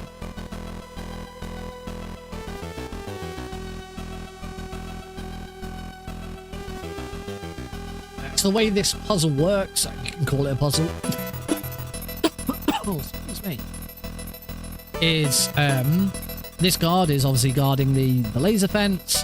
There is a button in the top right. We picked up this egg from the laboratory. The egg's going to hatch. You can see that it's slowly hatching. It's going to hatch into a little baby owl. The owl is going to hoot. The hoot of the owl suggests to the guard that nighttime is approaching. So his shift has come to an end and he's going to be late if he doesn't leave. And upon leaving, he turns the gate off. It's the dumbest puzzle in the history of video games, in my opinion. There we go. He's like, damn, I'm going to be late. Better switch off the fence for some reason. Like, you've finished your post. Why do you now also have to switch the why do you now also have to switch the fence off? Surely you'd leave it on, because otherwise anyone could just get in. Particularly if you're not guarding it. You're no longer guarding it. Let's get around this bulldozer thingy. Going to be quite quick here to try and avoid alert. I won't avoid. Oh, just. Oh, I didn't think I was going to get that. That saves us just a little bit of time. Punch that guy. Punch the elevator. Should be able to get in here before that guy turns around. That's a nice little time save. Now we go down and fight Night Fight. Night Fight is a fairly simple boss. Might need to grab some more grenades at some point, though. Luckily, Night Fight, he does have RNG, but we can manipulate him. All we got to do is go and stand here and throw grenades. Stand here. There we go. I wasn't quite far enough forwards. So he just moves into... There we go. And that's Night Fight. I've only got 12 grenades. I should probably grab some more before the Metal Gear fight. So now we use the next ration. This ration has chocolate in it, and for some reason, chocolate dissolves acid. There we go. Now you know. Upon dissolving the third pot of acid, causes card 9 to spawn. Card 9 is all the way back in Jungle Evil's room. So we now have to go all the way back to Jungle Evil's room, grab card 9, and then come back again. A very annoying bit of backtracking. There's nothing we can do about it. We just have to deal with it.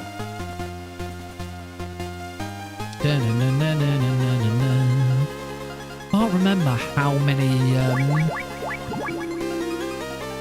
how many grenades it is to kill Metal Gear.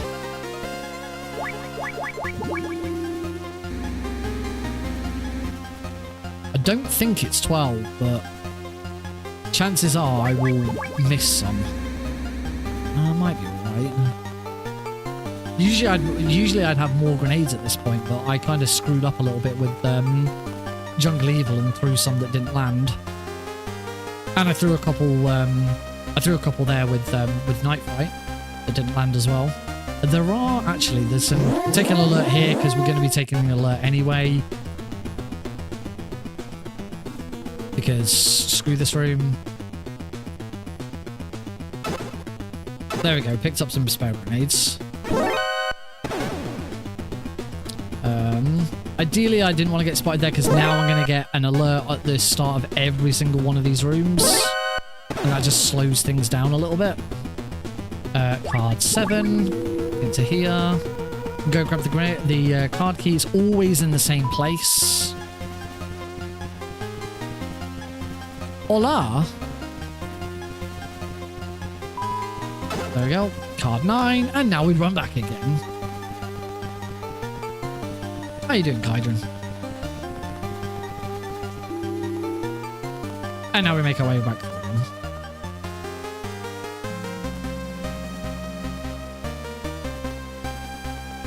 Good. I like to hear it.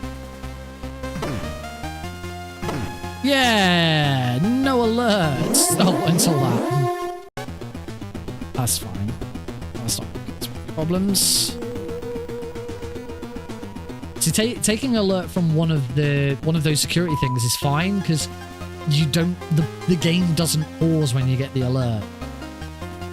Here we can just I need card 8. We'll just wait a second for that guard so we can punch him. Because this is obviously isn't a big boss ranked run, we don't worry about alerts, but they do slow you down just from it put the game pausing to like that. Not a lot I could have done about that one, unfortunately.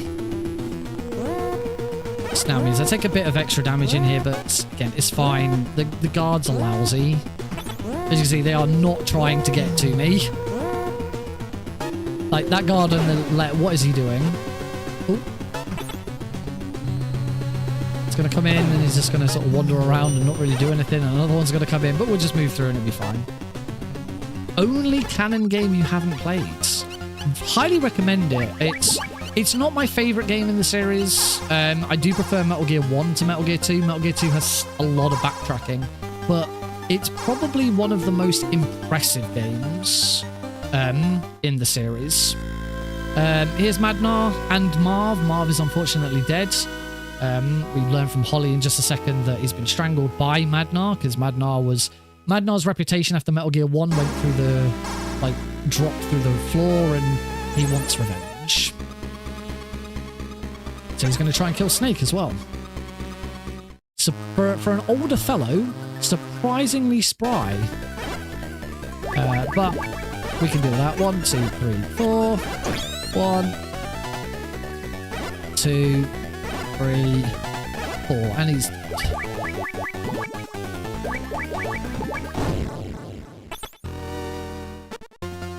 And now we get the final use of a ration. This ration contains cheese. The cheese attracts these killer rats. These are man-eating rats for some reason. And the ration forces them out of the hole. And that's the last use of the gun as well. So that we can crawl in and grab the MSX cartridge. Grab the MSX cartridge. Oh, I beat Madnar as well. Whoops. With that, I want card 4 because that's the card to get into Metal Gear for some reason. He'll use Metal Gear. One last gift for my daughter Ellen. I'll tell you how to destroy. You can't speed this up. How to destroy the new Metal Gear. Let's do this for Ellen. You can actually find Ellen in Metal Gear 1. Woo! And now we get transported down to the belly of the building. And we get to fight Metal Gear itself. Being piloted by Grey Fox. Here it comes. And epilepsy warning, flashing light warning for when this fight ends. There's a lot of flashing. Very, very simple fight. We've got loads of health, so we don't have to worry about that. We just move to here. 1, 2, 3. 1, 2, 3, 4. 1, 2, 3. Oh, missed. Oh, I'm still missing. Oh, I'm still missing. That wasn't very good. There we go. That is Metal Gear. Metal Gear D destroyed. Split as soon as we get the full white screen. There we go. But it's not over yet, Snake. It's not over yet.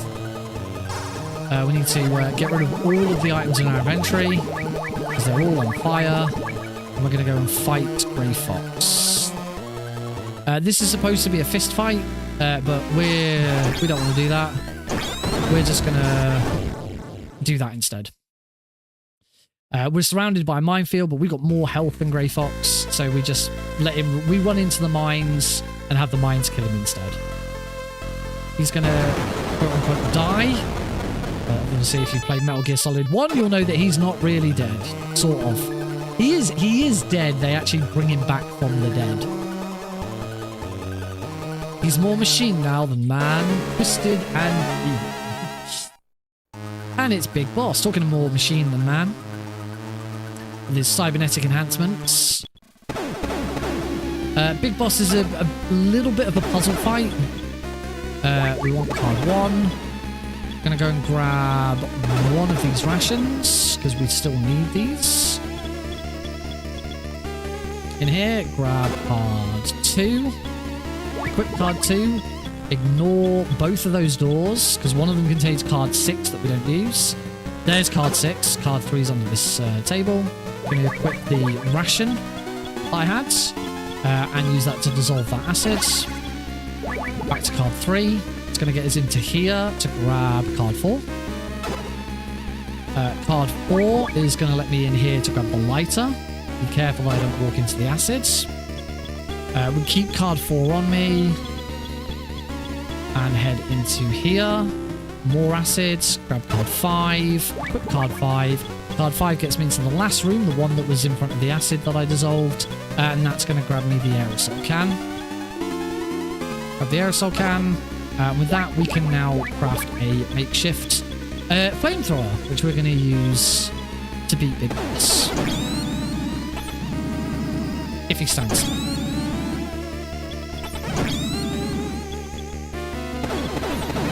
I kind of want him to move on to the next screen to the right, but he's not going to. Oh, I can just stand here and beat him.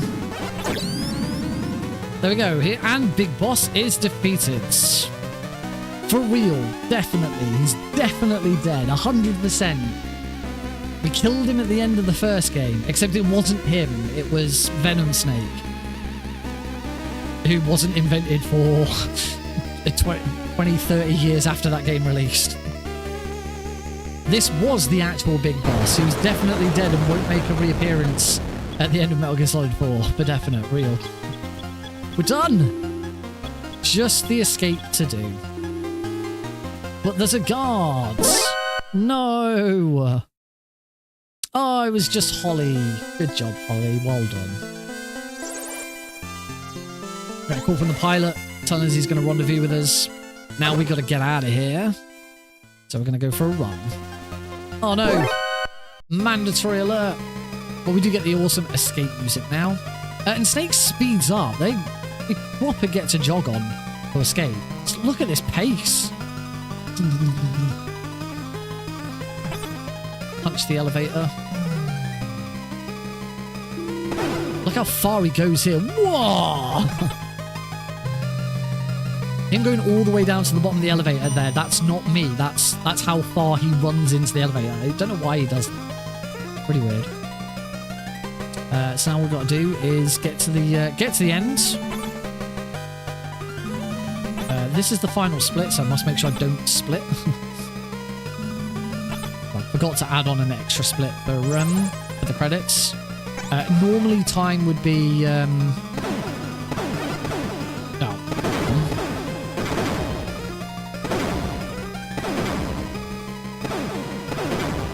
He moves so fast here, this is difficult.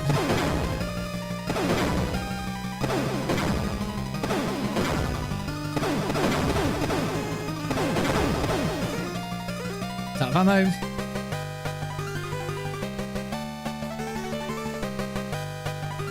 We're going to get surrounded by more guards. And then... Pew, pew, pew, pew, pew, pew, pew, pew, pew, pew, pew. It's okay, because here comes the chopper. We're saved. Now, time for this run on the RTA would normally be when the screen fades to black. Because we're on the multiple Metal Gear run, we do have to see the credits. We do have to see the time will actually be when the final score screen comes up, which is in a couple of minutes' time yet. That was actually a really good run of Metal Gear 2. I would not surprise me if that was a PB just for Metal Gear 2. I did a run of... I don't think it is, but it could. There was still some stuff that went wrong. But, I don't know. We'll find out. I can't remember what my PB... I got a PB yesterday. I did a run offline yesterday. And got a new PB. I can't remember if I've got to keep holding. Oh no, we got the... We get the main credits here. I can... Yes. So yes, I did a run yesterday offline of Metal Gear 2, so that I finally had a decent one to submit to the leaderboards. That was a 57-51 for Metal Gear 2. Just Metal Gear 2 runs, they are timed by IGT. Metal Gear 1 is timed by RTA. I don't know why Metal Gear 2 is timed by IGT, because it has the same issue as Metal Gear 1. The reason Metal Gear 1 is timed by RTA is because you can death abuse. You can death abuse. You can abuse death. That's what I'm trying to say. Yeah, if you die and take a checkpoint, your checkpoint reverts your IGT back to the time you were at when you got that checkpoint. There are actually some uses of that trick in Metal Gear 2. I haven't been doing them because I've been preparing for RTA runs. So in RTA runs, you don't want to do that. You want your RTA to be as fast as possible. I believe there's 2 tricks that you do. One is after you grab the pigeon, you call Marv and you call Madnar. You then take a death, and that sends you back to... The checkpoint is before you've made those calls, but the story flag has already progressed so that you've already made them. So it cuts out... Your IGT loses having to make those phone calls. And there's one other, but I can't remember what it is. I never really did them, because I was always more interested in RTA time. Good. Oh,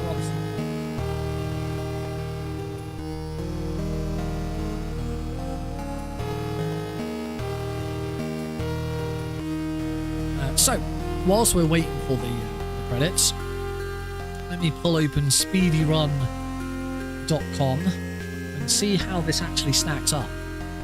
Metal Gear Duology, as I said, there was no way this was going to be anywhere near world record, because I am not playing the fastest versions of the game.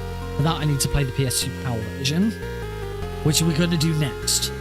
I can tell you that even this run doesn't look like it's going to be last. Why didn't you play this butt-to-butt? What, instead of face-to-face, play the butt-to-butt? Because face-to-face... No, not face-to-face. I didn't play it face-to-face, I played it back-to-back. Yeah, even this run, depending on how long the credits go on for, would not be last place. There are only 3 runs on the leaderboard. And the 3rd run was also done on the NTSC version, which is why it's so slight. It's 1:35:28 by Hammertex. So this might beat that, but I don't know. We have got a game swap of 7 seconds to eliminate. I do believe I'd still need to hold X here. Yes. The credits aren't over yet. We still have the character credits. I think this is going to beat Hammertet's run of 1:35. The credits from here on are only another couple of minutes. I think. Yeah. But just to give you an idea of the difference between Hammertet's a very good runner, so I don't doubt that his 135 is pretty good. This has been okay as well. I don't know if the PS3 is slower than this, and that's why, or whatever. But whilst we're looking at a 130, you know, around 135, Hammertet's one was 135. The world record is 112.59. I say that is 90% of that time gain is through playing the PS2 PAL version. The other 10% is being good at games and actually getting good runs. I don't expect to get world record. I am not good enough at these games to do that. But second place is a 116. I think I could probably do that. I reckon I could get 116. We've got to see the end of this one first. Johan Jacobson, whoever that was. He's one of the support staff. Master Miller, recognise him from Metal Gear Solid 1. He was also one of the support staff on the radio. He never called. Pierre Marv, the lead scientist. Frank Yeager, aka Grey Fox. He definitely did. Gustava Hefner.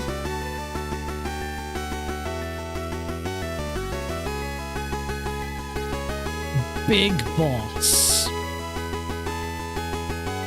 And Hind D. For some reason, Hind D gets a credit. Metal Gear D makes sense to get a credit because it's Metal Gear. It's the title character. None of the other bosses, but Hind D just sort of sneaks in there with one. And of course, the man himself, Solid Snake. All right, ready on time and time 1 hour 33 minutes and 21 seconds. That is third place on the leaderboard with a 57.08. That is a PB for Metal Gear 2 as well. Wahoo! I wasn't expecting the Metal Gear 2 PB there. It almost certainly wasn't a PB for Metal Gear 1, but I couldn't really tell you. I'd have to go back and check. But yeah, that's done. We've got a duology run of the Master Collection. And as I say, a nice little bonus of that is we get a decent, it was 57.51 yesterday. So that is a 43 second PB for Metal Gear 2. Nice. Cool. Yeah. We've done that one. That's it. We've done it. We've beaten the run that we needed to beat. So next up, we're going to do this run again, but we're going to play the PS2 PAL version, which is significantly faster. But that is the one where we're actually going to get a decent time to submit to the leaderboards. Only kind of want it to be a one and done. I don't want to keep sort of going on at this, but we'll see what happens. We're going to take a break before that. If you've been watching the VOD of this on YouTube, thank you very much for watching. I hope you've enjoyed it. Go check out some of my other videos. Yeah, come check me out live sometime, where I am raising money for charity as part of this series. Raising money for City of Sanctuary UK. You can type !donate in the channel if you're watching live right now. If you're watching the VOD on YouTube, then there is a link in the description below. So I will, yeah, see you in the next video. It's a nice way to finish the VOD. And for the rest of you who are actually here live, I'll see you after this short break.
Alright, welcome back, folks.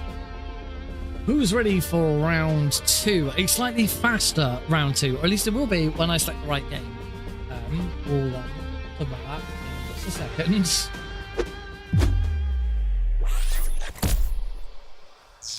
second. Welcome back, everybody. Thank you for your patience whilst I set up the next run. We've moved over to the PS2 emulator for this. However, I've realised that I have set this up with the Japanese version of the game, which is still at NTSC and not PS2 PAL. So I do now need to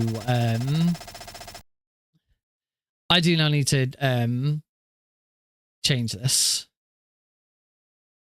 Shut down and load Metal Gear Solid. I need to make sure I'm playing the European version. Yes, I am indeed an idiot. Metal Gear Solid 2 PAL. There we go.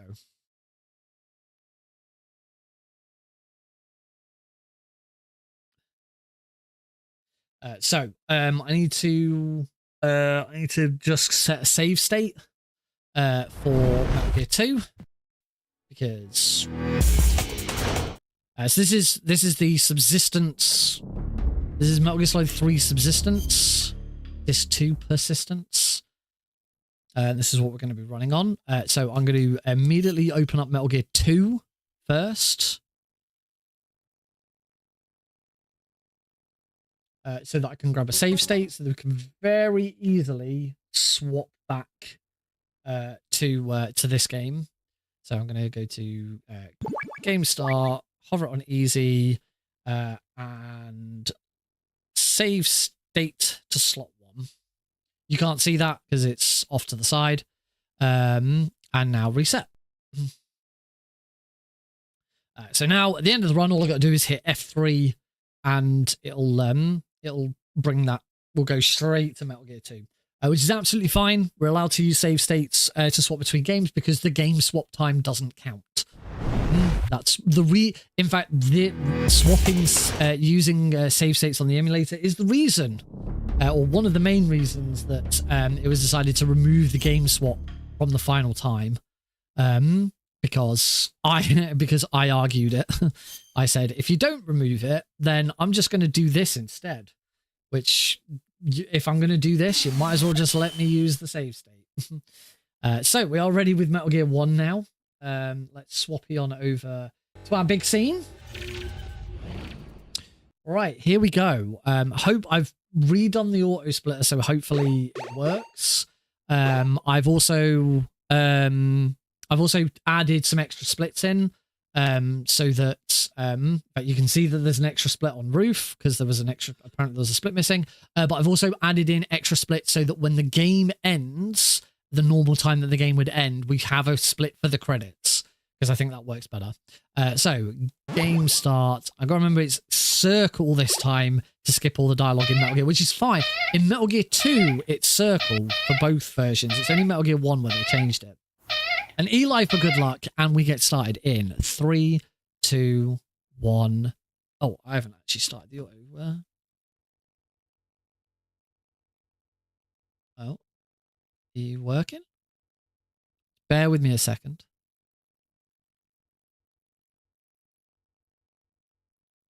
There we go. I just needed to reset it. All right, try again. 3, 2, 1, go. It hasn't worked.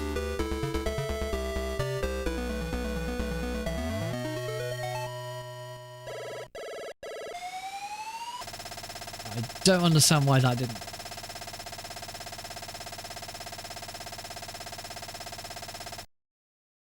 What the frick?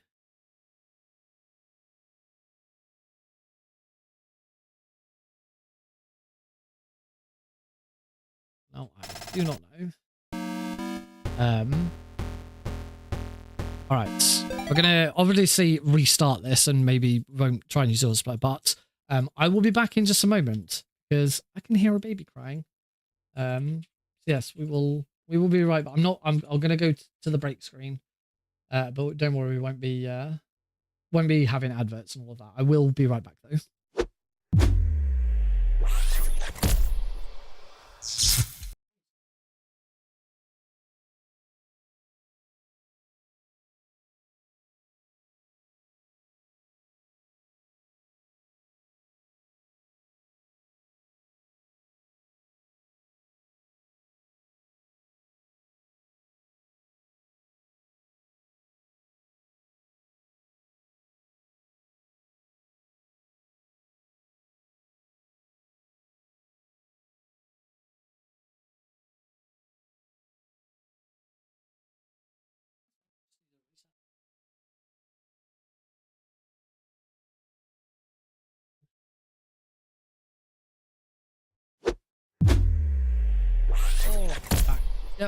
He's fine. He just needed a quick reset. So that was a good timing. Actually, he couldn't have timed that better. Right. So why didn't this work? Threshold of 98? I don't know. Maybe we don't worry. Maybe we won't worry about it. Or maybe my region's incorrect. Bear with me a second, folks. That only went up to 96. I could just knock the start image down and hope the rest of the images work. Just give me a second just to knock that down. It'd just be easier if I didn't have to split from because I don't know how to split from Metal Gear 1. So images, where's our start image? Start image would take that down to 95 as 96 was hit. Hopefully the rest work. We'll see what happens. All right. Oh, it is Mash X to oh, I don't know. I'm confused as heck. Oh yeah, it is Mash X. It's Max. You skip with circle in the Master Collection. You skip with X in this. All right. Hopefully this works. Here we go. Metal Gear Duology on PS2 PAL, so the faster version, starting in hopefully 3, 2, 1, go. I don't feel... It didn't... What the fuck? It didn't split. Have I got... Oh, have I got...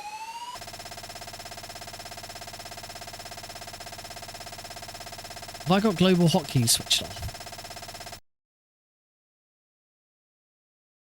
No, global hotkeys is switched on. I don't understand why this isn't... Why this isn't working.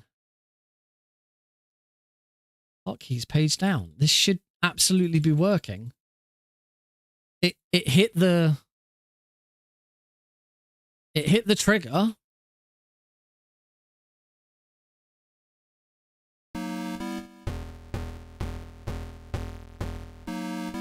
I don't understand what's going on. I really don't want to have to...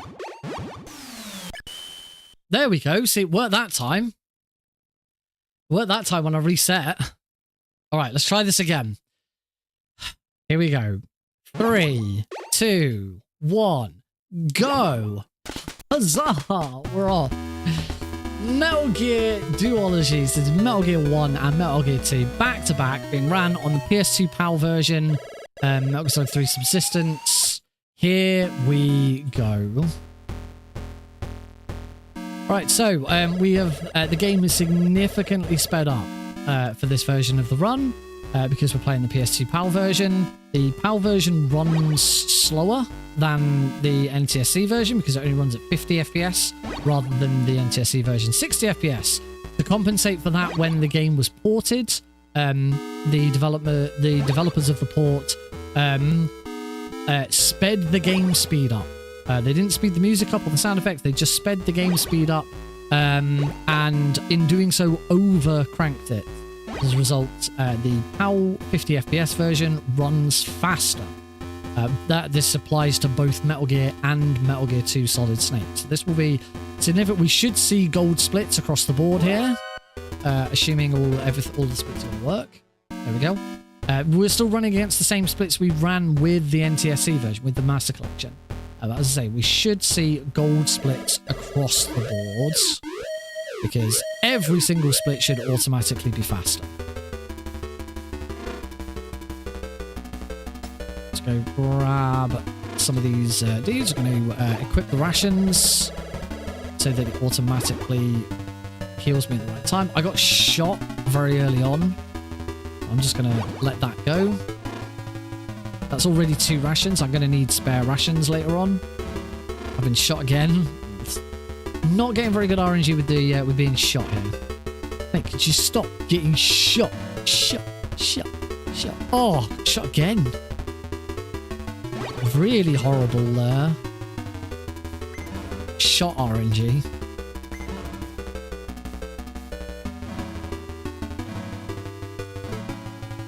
I'm going to just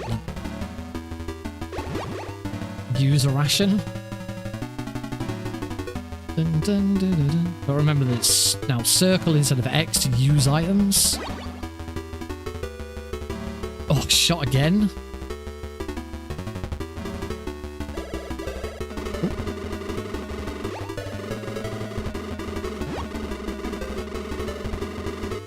Punch that to stop taking damage from it. Card 1 gets me into here, and we got our next prisoner of war. We need all these prisoners of war. It's a mandatory thing. We cannot get the rocket launcher later on if we haven't rescued all the prisoners of war. Card 2 here. Shot again.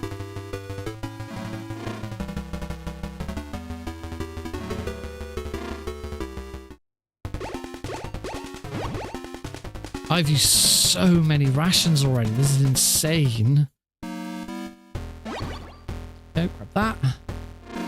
I actually prefer the NTSC version. I find the PAL version just too fast for my liking.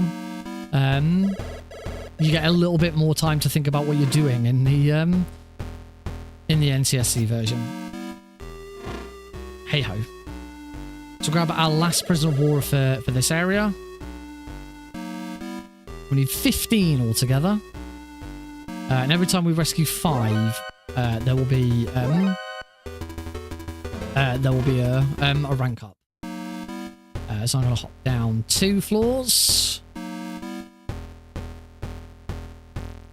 And we can just run straight through this guy, take the alerts, because we're on plenty of health at this point. And we're going to get our first rank ups. This should be guard number 5. It is. Run down here. We want card 1 again. Save this guy. And now we are going to go and deliberately get ourselves captured. Because it's the story. You have to. I'm not saying deliberately get myself captured because I'm doing something weird or anything, but this is just how the story goes. Go way through there. There's a split there.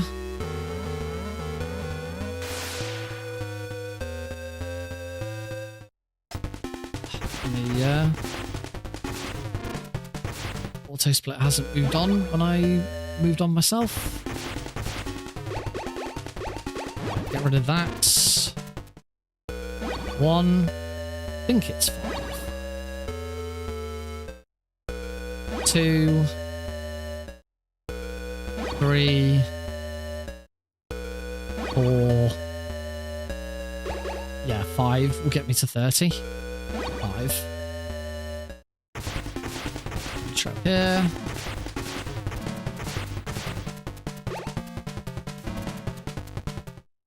Once the plastic explosives there. And now we can go for a run around here.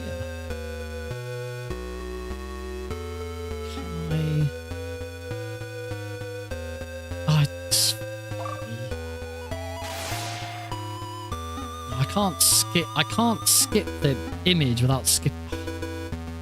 Auto-split's terrible. Just have to do it manually. Let's see if I can remember them all. Remember to do them this time, hopefully.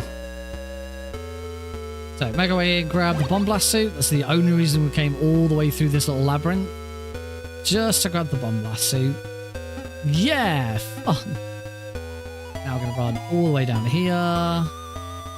All the way around here. Here. Back, basically back the way we came in a really long circuit.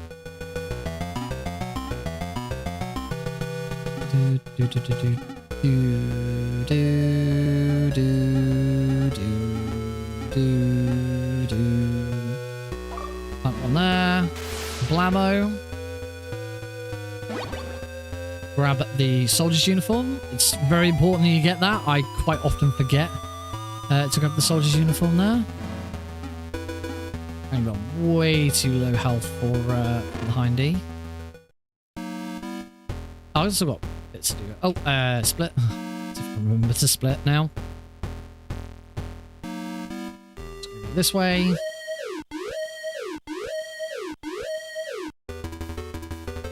Really would like to avoid getting shot here if I can. So I think I only have one ration left. Try and avoid that shot.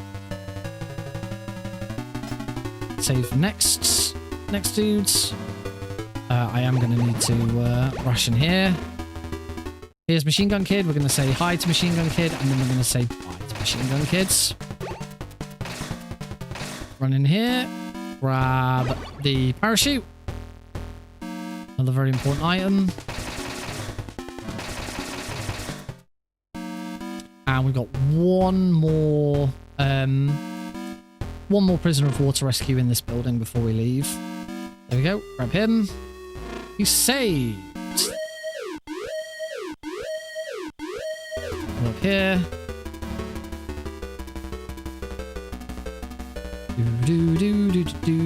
Please don't shoot me. Yay. Cool. And now we're going to head up to the roof.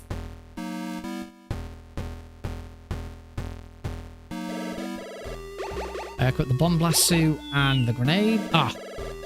Good. Spot by these guys. We don't care about alerts in this run, as you can probably tell already. Across the bridge. I'm going to go fight the Hindy. Don't worry about them. Take one hit from the Hindy, but that should be fine. We just stand still now.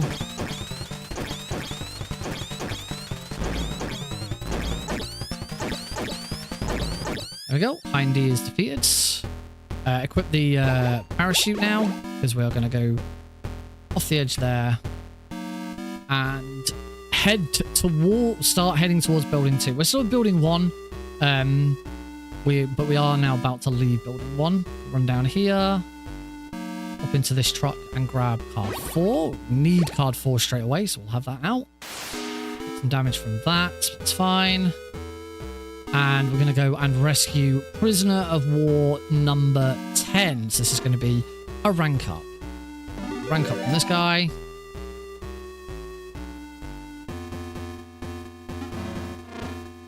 And make our way towards building 2. So run through the little. Took a blast from a mine there. There's going to be a truck here with rations in it. You normally only grab 1, but because I've got 0, because I've had very bad luck with them being shot, I'm going to grab 2 to play it safe. Ooh, and get back out again. Got the tank skip. Tap skip is nice and easy. We just run up towards it, punch to slow us down, we take damage, and that's the tank. We now want the soldier's uniform. It's going to grant us access into here. And we're now going to take on the bulldozer. Very, very easy boss, bulldozer. As long as we're in the right position. 2. 1, 2. Oh, damn it. I miscounted my shot. Luckily, bulldozer is not a very punishing death if that happens.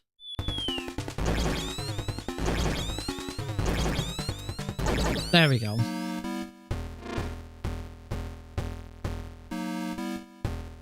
My splits are all over the place here. So don't worry about the fact that my splits, I'm like counting down.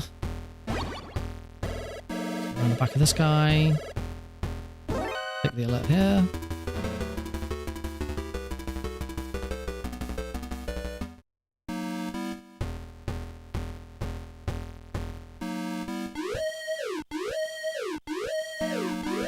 And we're going to head up to Hell Roof.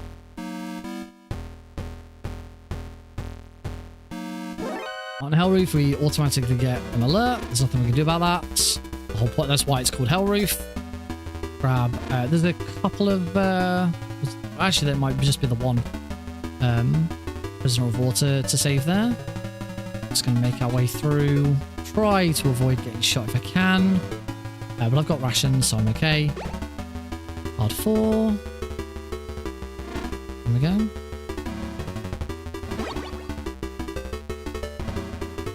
I want to swap to card 5 now, so I'm going to use a ration, and I'll swap to card 5. There we go.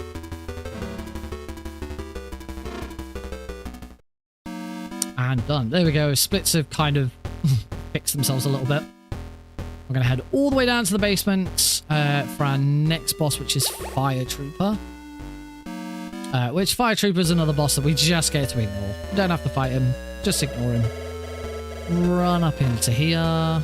Get our next prisoner of war.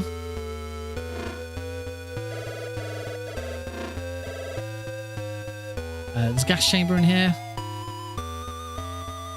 That's why I needed another ration. Oops, all over the place a little bit there. Card 1 gets us through this door. Rescue this guy. Card 5 will get us into the next door. Ignore that Dr. Madnar imposter. Card key. It's card 6. That gets us at this door and in this door. I do need to be a bit careful. I'm a bit low on health, so don't get hit by his flames. Just get hit by him. And we ignore Fire Trooper. Moving on. We now want to go and get the rocket launcher. Move all the way down here. In this room, I'm going to play this safe and go all the way around here. Because by doing that, I won't get hit by the Brad. Ooh, wasn't expecting that. Save this guy. And back in here. And then back in here. Swap to card 3. Punch that guy. And this should be a rank up. Perfect. 120.48. I actually checked the code this time. 120.48. Navigate to 120.48. That's Jennifer. She has now deposited a handy dandy rocket launcher for us in this room. That is why we need to be rank 4. Well, there's 2 reasons to be rank 4. That's the first reason to be rank 4. Unfortunately, we don't have any ammo for this rocket launcher. Luckily, we can be a bit sneaky with getting some ammo. We're gonna do the death abuse. So we go into this elevator. Elevators always act as checkpoints. And now we're going to death abuse. So all we do is restart, run back in, and take another death. Keep doing this over and over again. Do this 5 times, and we'll hear a little jingle. And when we hear that jingle, that is the game sort of taking pity on us for dying so many times. It's going to give us 24 rations and full ammo of every weapon that we currently have. One more. That should be it. There we go.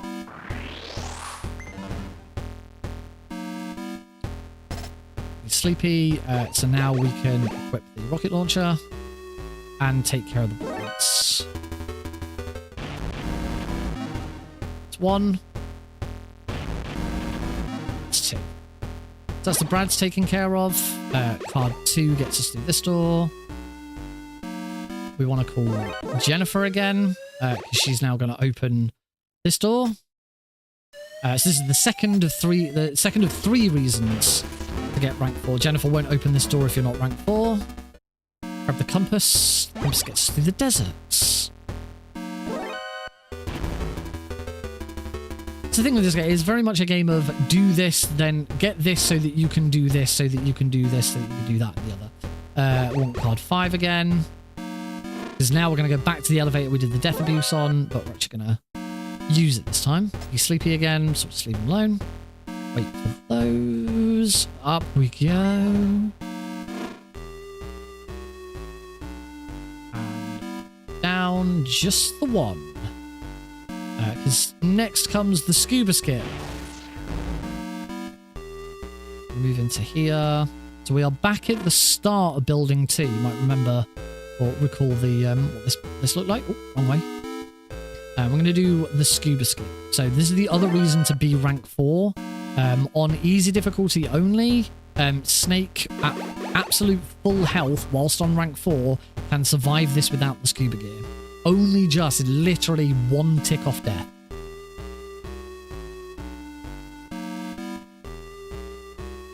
There we go. There we go. He's going to use a ration. I now need card 7. And 2 of those easily kills Dirty Dick. And now we just make our way back again. Just before we get in the water, use a ration. Oh, I actually went into the water there. There we go. You cannot use a ration in the water. You must use a ration coming out. Where Dirty Duck was supposed to split there. I'm just going to split it here. Let's use another one.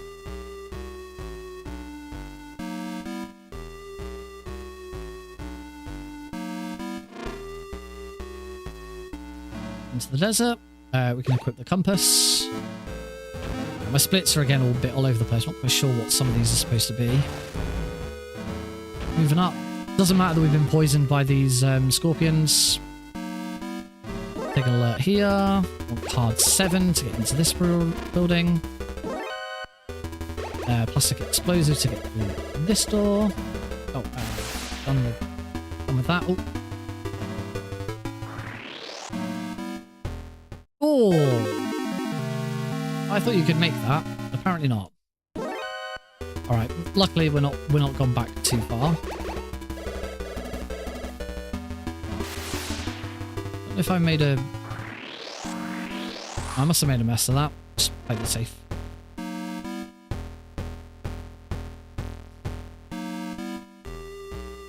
Also means I'm not poisoned anymore. Because of that death. We do now need card 8. Get card 8 out. We move into Metal Gear's underground base.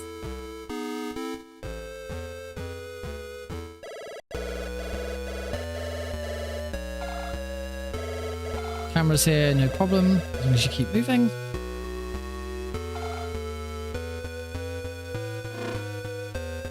Into the underground base. I'm going to put my rations here because this is a gas room. Hit gas. Deposit some plastic explosive to get through this door, this wall. I now need card 1. More gas in this room.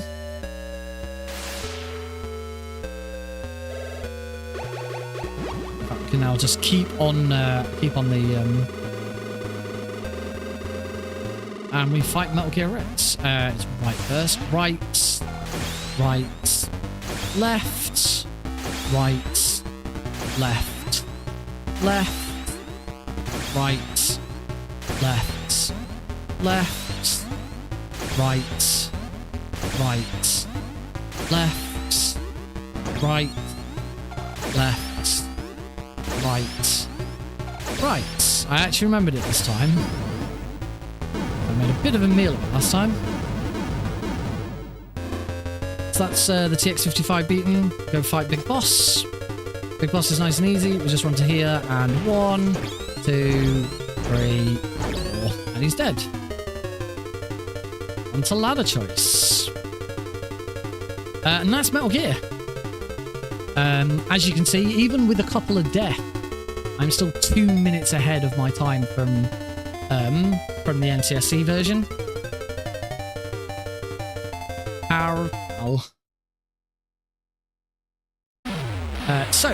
That would normally be the end of Metal Gear 1. So that was 21:32 for Metal Gear 1.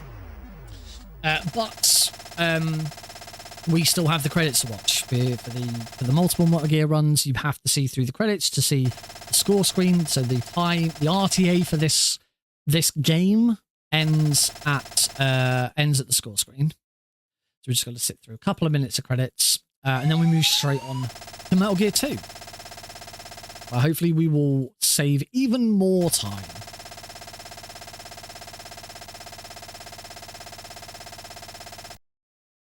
Some of those splits in Metal Gear 1 are confusing. Like Dirty Duck and Building 2, I'm not quite sure what they're supposed to be.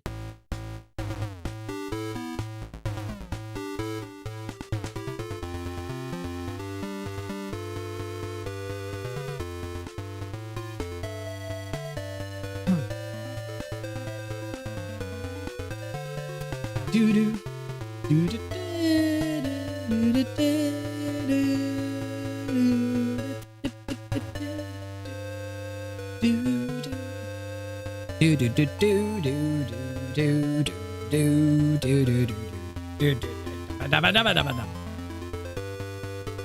Oh, one down, one to go. I say one down, one to go. We talked about this earlier. It's kind of a 30-70 split. Metal Gear takes up about 30% of the duo run, and Metal Gear 2 takes up the other 70% of the duo run. Alright, so we're just waiting for the credit. Luckily, the credits aren't very long in Metal Gear 1. Metal Gear 2, they get a lot longer. Just gotta keep an eye out for them to speak. I don't know if the credits are faster as well, actually.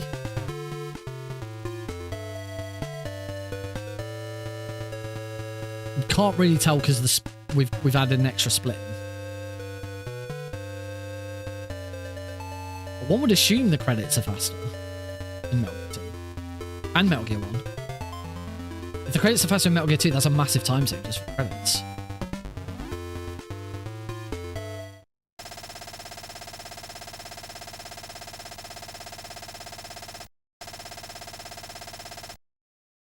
Right.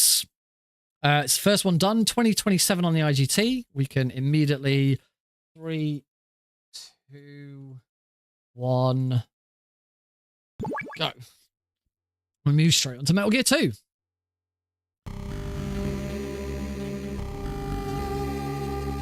Oh, my game swap was 4 seconds slower.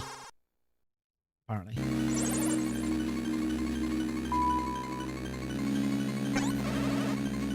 It's the same again. The game is running faster. I don't think I've ever actually ran this version of the game before. When I learned the game, or actually no, sorry, other way around. When I first learned, I'm pretty sure when I first learned Metal Gear 2, I only ran this version. I never actually did the NTSC version. I could be wrong. Punch that wall. Keep that guard there. Try and get to him before he turns. There we go. Punch that wall. That guard out of my way. Oh, what? Okay.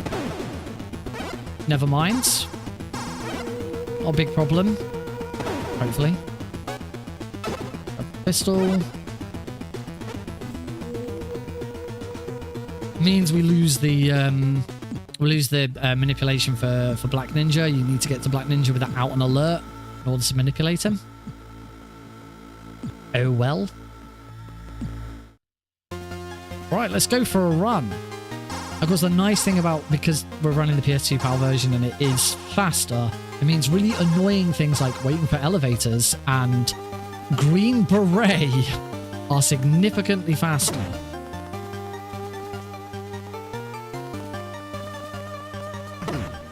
To that guy a lot. I got to that guy a lot better.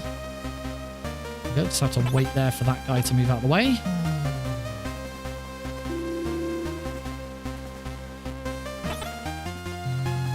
Up to floor 2.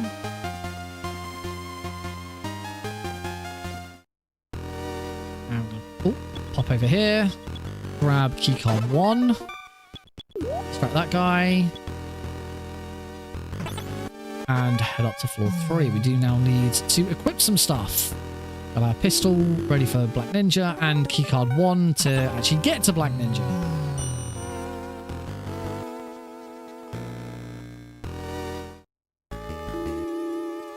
Head this way. Run over and punch that guards. Gas room, which is fine. Won't take much damage from in here. And we can go and fight the first boss. It's not Madnar. It's Black Ninja. It's actually Schneider, one of the first Resistance members we saved in Metal Gear. Oh, he's fast. Isn't he?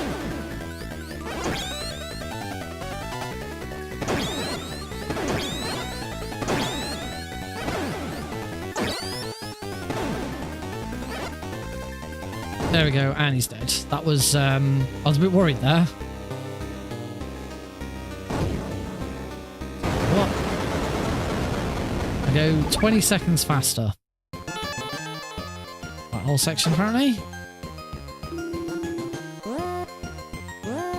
Right, let's get out of here.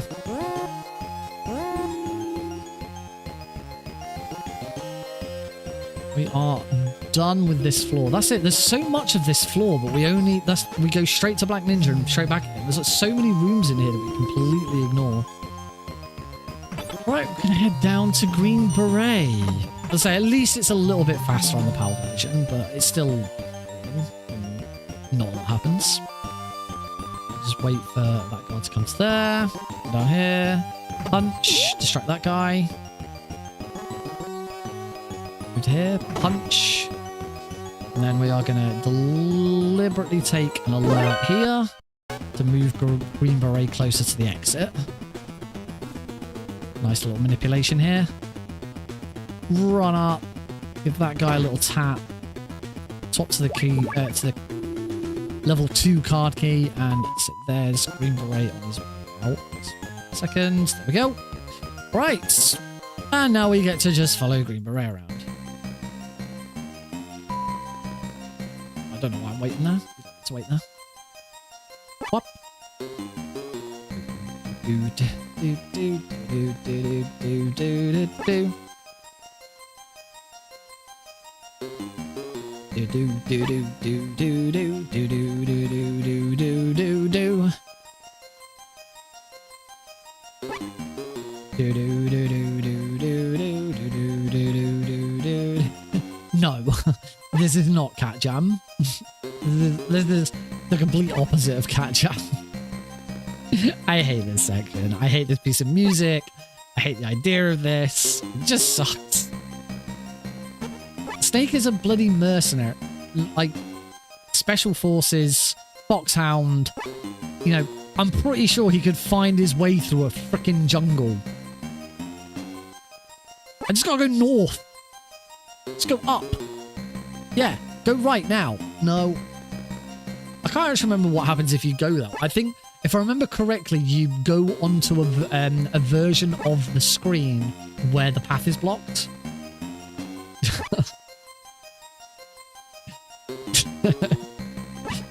You are some sort of monster. That is very mean. You're not a monster. You got problems. Why is it just 10 seconds of the same bit of music? It's so bad.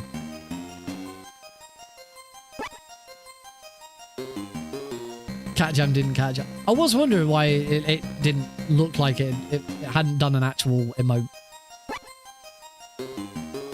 It just says Cat Jam. I mean, we know what you mean when you say Cat Jam, so that's fine. Whoop. Do do do do do do do do do do do do do. Whoop. Going back to the PS2 version, though, I do have a better appreciation of how much nicer the Master Collection does look. Oh, quick. If you do wait too long to move on to the next screen, the guard will have left. Must make sure you move. Up. Up. But I'm pretty sure it doesn't actually matter how quickly you leave the screen. Because he still continues to move off screen. There, we're done. Punch. 1, 2, 3. Oh, it's circle now to call. Stupid differences between PS2 and you. Right, that's it. That's the whole reason we went over there was to call Magnar. God, I hate this section. So bad. Let's go get some mines so that we can... Oh, I've gone the wrong way. Very, very wrong way. Whoops.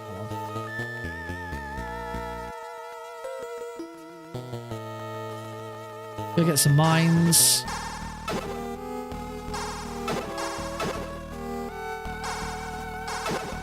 I think I've only got 4.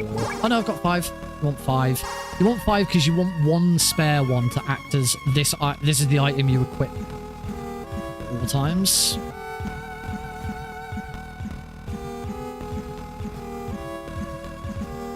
Oh, I was doing so well.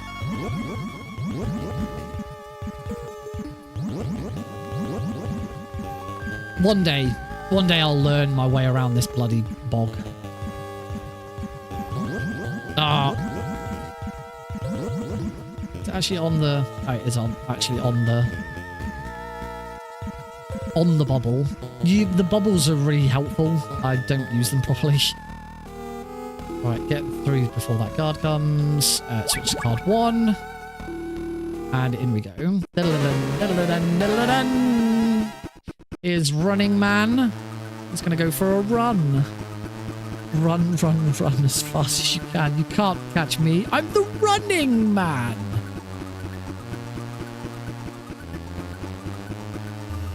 Now he's going to go for a run.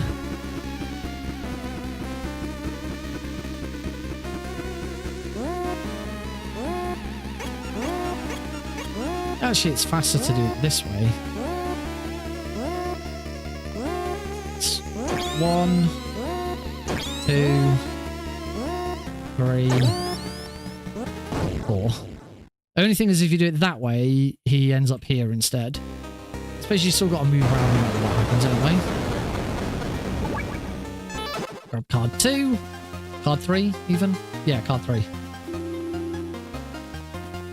And now we can go and get the stinger. After we've got back through the... Oh, I didn't get spotted by the guard. Nice. After we get back through the wall. No! I wonder if I can do it. I wonder if I can get all the way through on the way back without going in. Ah, no, almost straight away. Nope. No. No. Hate it. I hate it so much. Ah. Oh, I was not far off. There we go. Right, now we can go and grab the stinger so that we can defeat the hindy. Come back here, down, into here. We do need card 3 out, so we'll get card 3 out. Down. Under the table. Punch just before we leave so that distracts those guards. I can get past them on the way back. Grab the stinger missiles.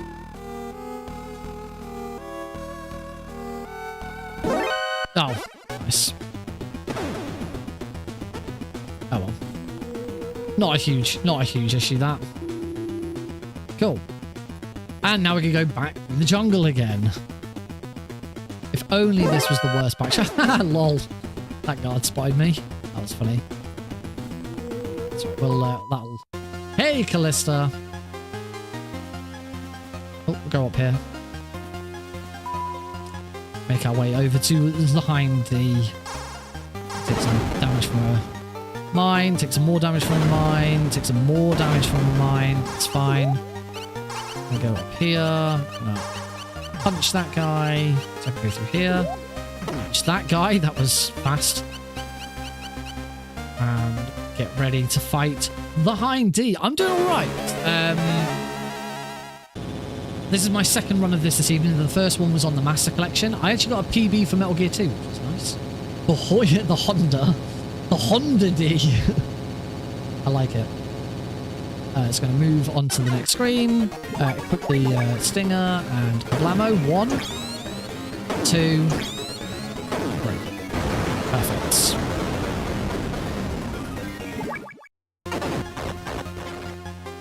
Got the mines and move on. Thank you. I wasn't expecting it. My NTSC, my HD collection run would have been 3rd on the leaderboard, which isn't last, but obviously it's not the PS2 PAL version, which is much faster. This should be a much better run. One and only use of the cardboard box across the whole of the Metal Gear Duology. If you're going for the Metal Gear Trilogy, which includes let's answer that phone call, which includes Metal Gear Ghost Babel, which is the Game Boy Color Metal Gear Solid. The cardboard box gets a huge amount of use. In fact, there's a whole level dedicated to the cardboard box in Ghost Babel. I have ran Ghost Babel. I learnt it. I didn't enjoy it that much. It's if you think these games are complicated, Ghost Babel is way more complicated. And it does have some rather tricky skips. An epilepsy mod. It wouldn't surprise me. Particularly the worst culprit is no. I was supposed to go down. We're gonna go. Oh, I don't even know where this goes. Oh yeah, no, I do. Well, this is a time loss. Run dead. Reset. Now we go all the way back down to P1. It's fine. We're plenty of time ahead. So maybe this won't be a one and done. It probably shouldn't be a one and done. Depends how well I do.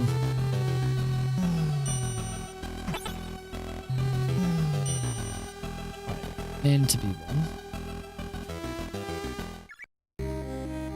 And we're going to go meet up with Holly. First, we're going to grab some C4 so we can actually get to Holly. We want card 1, and we also want C4. Reset PC. Here is Holly.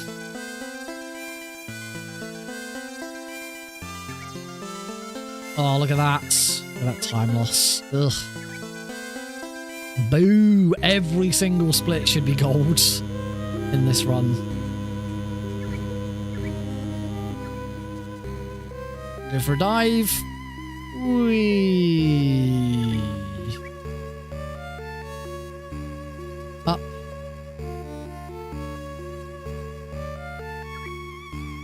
I do want to equip the mines and card 4.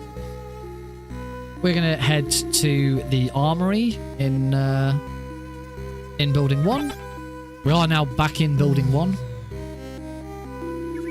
And the armory is on B1.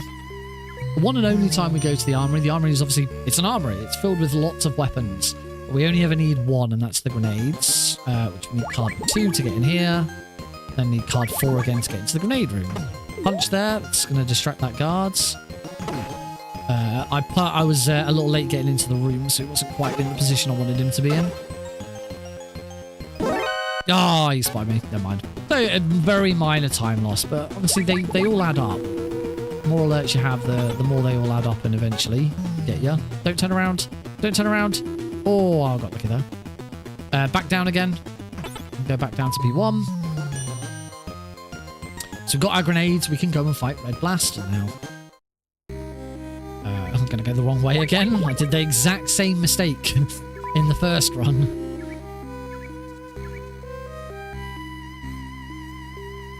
And go for a swim. Take a hit there. Into the ditch.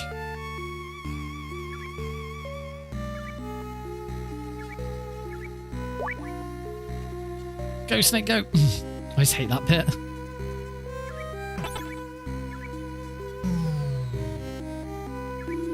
Cool, we can now go up and fight Red Blaster. Got a bit of a trek to get there. There's going to be an even longer elevator ride to get to Red Blaster.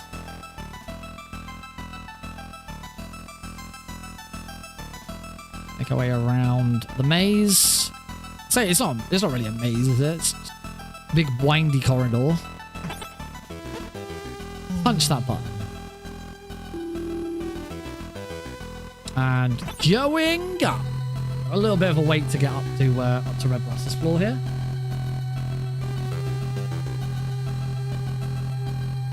Whilst we're on our way up, I suppose, I will equip my grenades and equip the green ration, because we're going to need that to get the pigeon. One sort of big RNG moment here is the pigeon. I've had really good RNG on the pigeon recently. Nothing beats Tuesday's run, though, where the pigeon was just wandering around on the floor and he wasn't flying. That was weird. Here comes Red Blaster. Approach from the... Tuesday was wild. There's some weird stuff going on Tuesday. Throw a grenade at him. Move to here. Throw another grenade. And now just...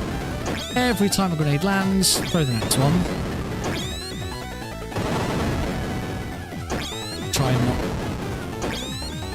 Try not to miss any. Oh, Red Blaster, where are you going? Oh, sugar.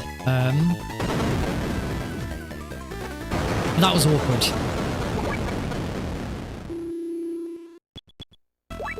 I've mistimed my... Yeah, it just stood there. I will see it in a second. It's going to be flying.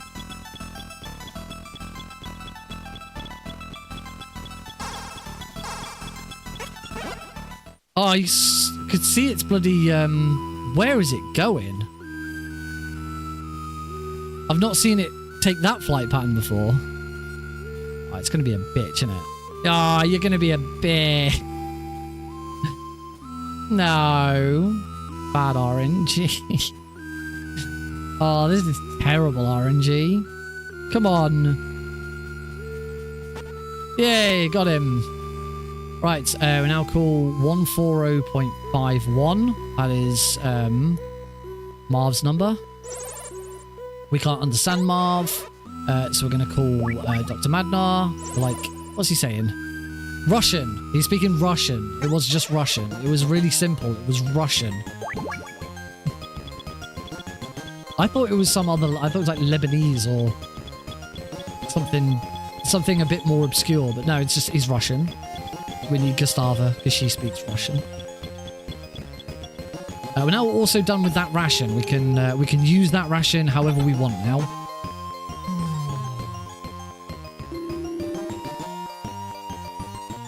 Back down the elevator we go. The next key card I'm going to need is card 4.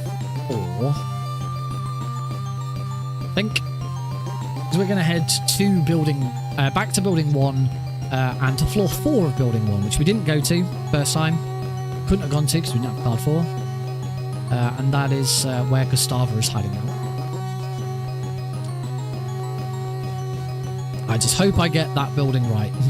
It's a big time save. It's a big time loss if you get it wrong. I got it right previously, so I'm hopeful I can do it again. Run around here. And back to the middle elevator. We're going to use the sewers again to take the shortcut back to building 1. Might be the last time, actually. I think every other time we go back to building 1 now, we go a different way.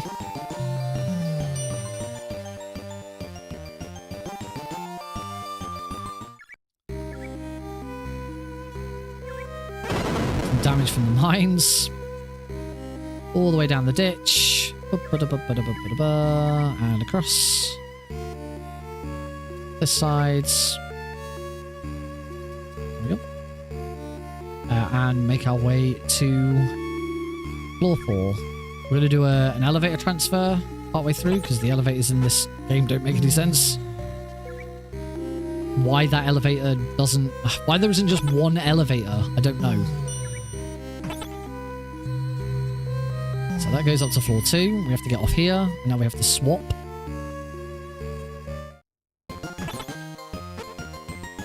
And then this elevator will take us up to floor 4. But as you'll see, when we get up to floor 4, there is space for the left elevator. I think. Pretty sure there is. Yeah. Why doesn't the elevator just... Oh, so weird. Quick, before the security system goes off. Yeah, we're good. I knew we'd be good. There's plenty... There's actually... It's a lot more lenient than it first seems. Move now.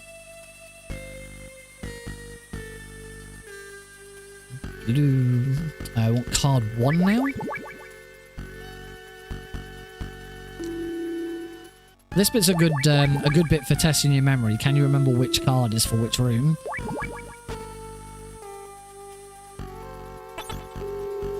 In here. Card 3 sticks around for a little bit. That guy is fake. That guy's fake, and that guy's... sorry, those guys are real, not fake. And now we're going to head over to... Move straight away, actually. Yeah. Oh, wow, she's gone straight in. That was fast. That might be because I didn't have an alert. Gustavo and Marv have a bit of a chat. She's like, yeah, we got to do stuff. I can't remember what he actually says. I'm going to go use the secret women's bathroom elevator. An absolute marvel of engineering. Where better to hide an elevator?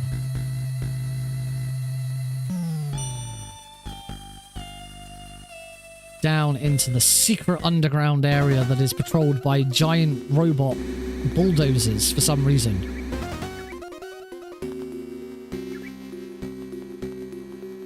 Wait for that one. And we're going to go and meet up with Dr. Madnar. Oh, wasn't quite up against the wall there. In we go. Up. Going up. Ding. I'll have a chat with him. And he's going to join us.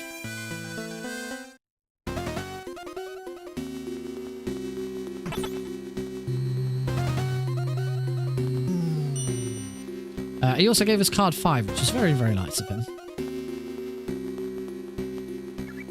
Because we need card 5 to get through this door. Evening, Natals.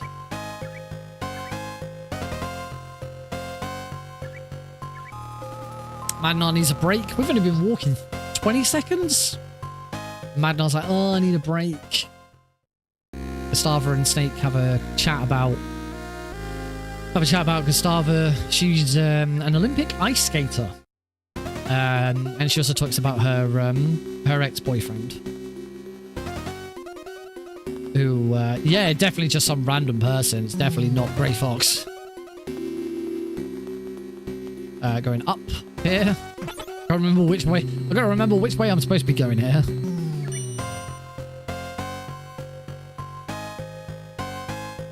And yeah, if you don't want spoilers, don't look at Live Split right now. don't look at what split we're on.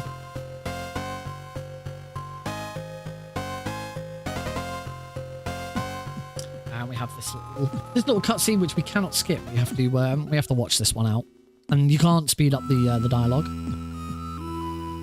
Only thing you can do to speed up the dialogue is play this version of the game. Play the PS2 PAL version. Off he shuffles. Look at him shuffle. Do, do, do, do, do. Do, do, do, do, do, do. Oh no, Gustavo! Who knew? I did. Killed by her ex-boyfriend. Frank. She's not. It's alright, she's not dead. Oh, now she's dead. Yeah, Gustavo and Grey Fox were lovers. And it's Grey Fox piloting the Metal Gear that just killed her. Grab some mines. Now we're going to go and get the glider. Got a nice long trek back to building 1. This is probably the longest backtrack of the run. It's a toss-up between this and going back for card 9. I think this is longer. Especially as we have more to do here. If I can select the right keycard. Is one bad thing about the Metal Gear universe. Every character always seems to have some sort of relationship or is known by some other character. It's a very small world. The characters don't, you know, a new character comes along and it's like, oh, this is a new character that we've not seen before. It's like, oh, they actually have an affiliation with this character, or it was this character. It's, you kind of understand why for story purposes, but as I say, it does tend to make the world pretty small because, you know, you come across a new character and it's like, oh, well, they probably know somebody.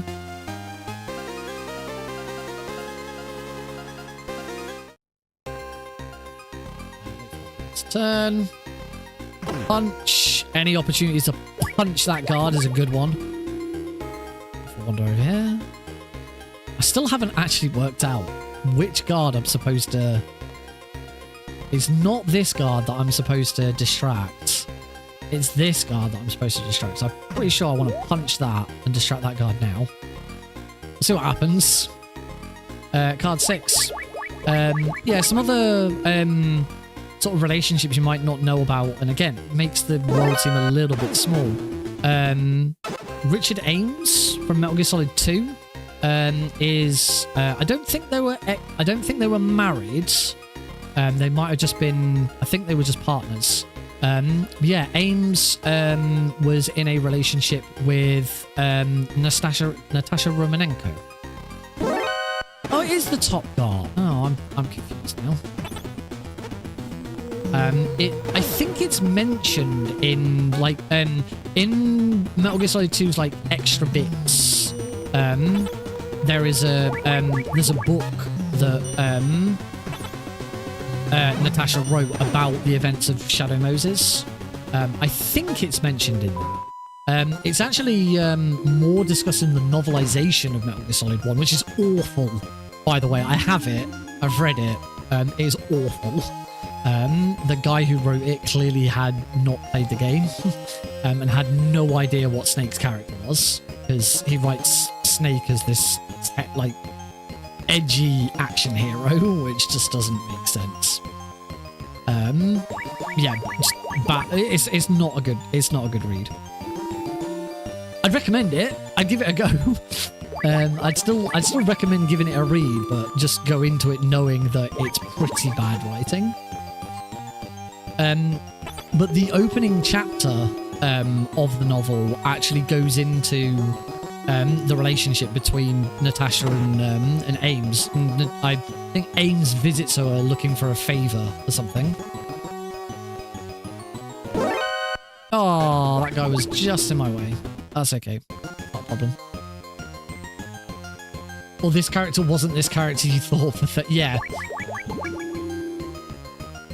Looking at you, big boss Venom Snake.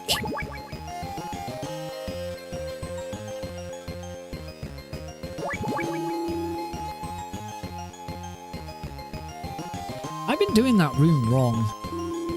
I wait for the key, I wait for the brooch to change shape. I wait for the brooch to change shape and then equip the card key and open the door. I should equip the card key, open the door, don't leave the door, and then equip the brooch. That would be quicker than swapping in between the card key. I think. I don't know, it might not be faster. Anyway, off we go. Back through the sewers, past the big weird bulldozers. Which they had to be made down here, right? Trying to think of some other weird character relationships. There's the whole triangle between Vamp, Fortune, and Commander Scott Dolph. That one's a weird one. So if you remember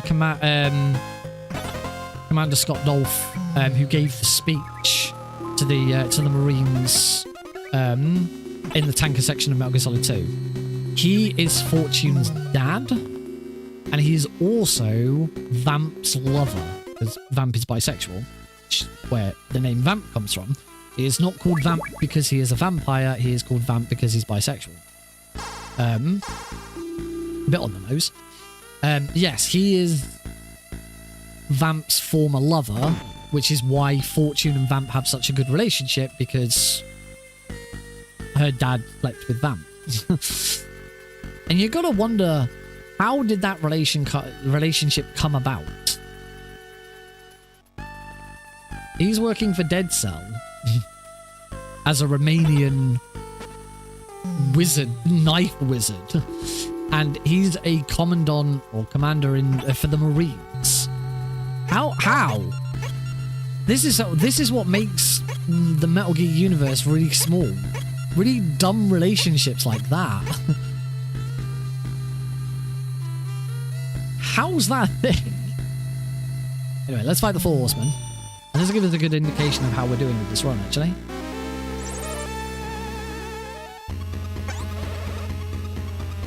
Here they come. They're gonna...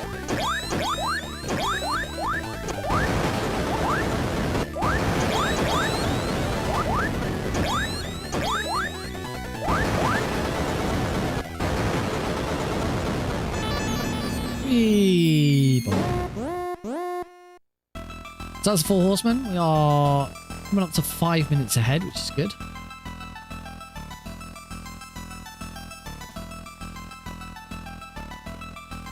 I remember the one time that it seemed like the series was gonna subvert that expectation, that everyone is already known. There are no new original characters.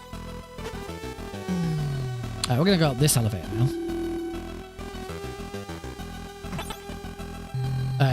Yeah, and there are no new original characters. And that was... I don't think this is a spoiler. At this point, we've already... I mean, Synthpar's just made mention of Venom Snake. And that is in Metal Gear Solid 5, when you get a call with... you have a call with Ocelot. And Ocelot tells you that they've run a DNA test on Eli, because there is the suggestion that Eli could be one of Big Boss's clones from the L'Enfant Terrible project.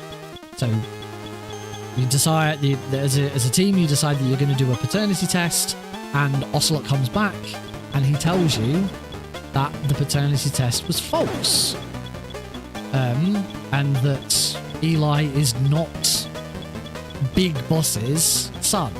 And at that point, I was a bit confused. I was like, oh, so does that mean this isn't Liquid?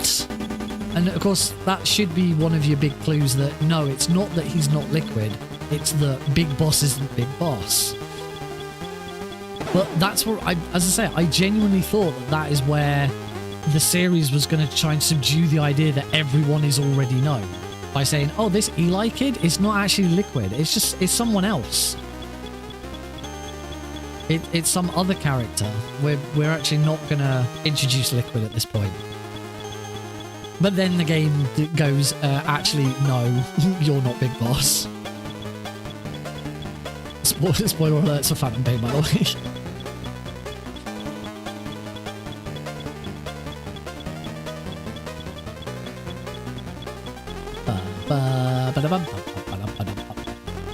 I do like this piece of music.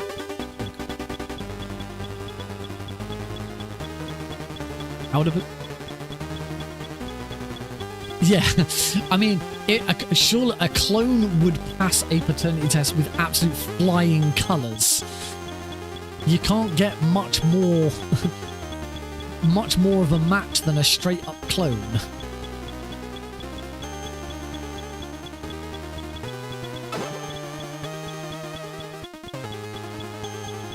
I do need to swap to my mines.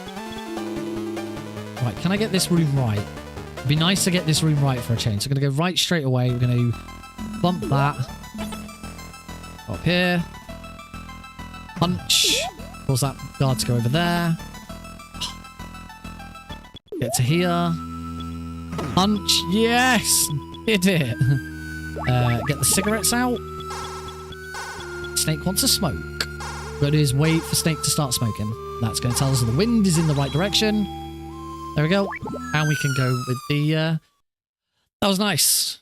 I hate that room. It's it's not difficult. You saw me do that, and that wasn't that difficult. It's just timing. You have to be fast in order to get to that final guard and punch him at the right time. Yeah, if you don't get there, then yeah, it's not a huge time loss, but you know, these little time losses here and there and everywhere all add up eventually. Dun, dun. Dun, dun, dun, dun, dun, dun, dun, dun, dun, dun. Listen for the crouch.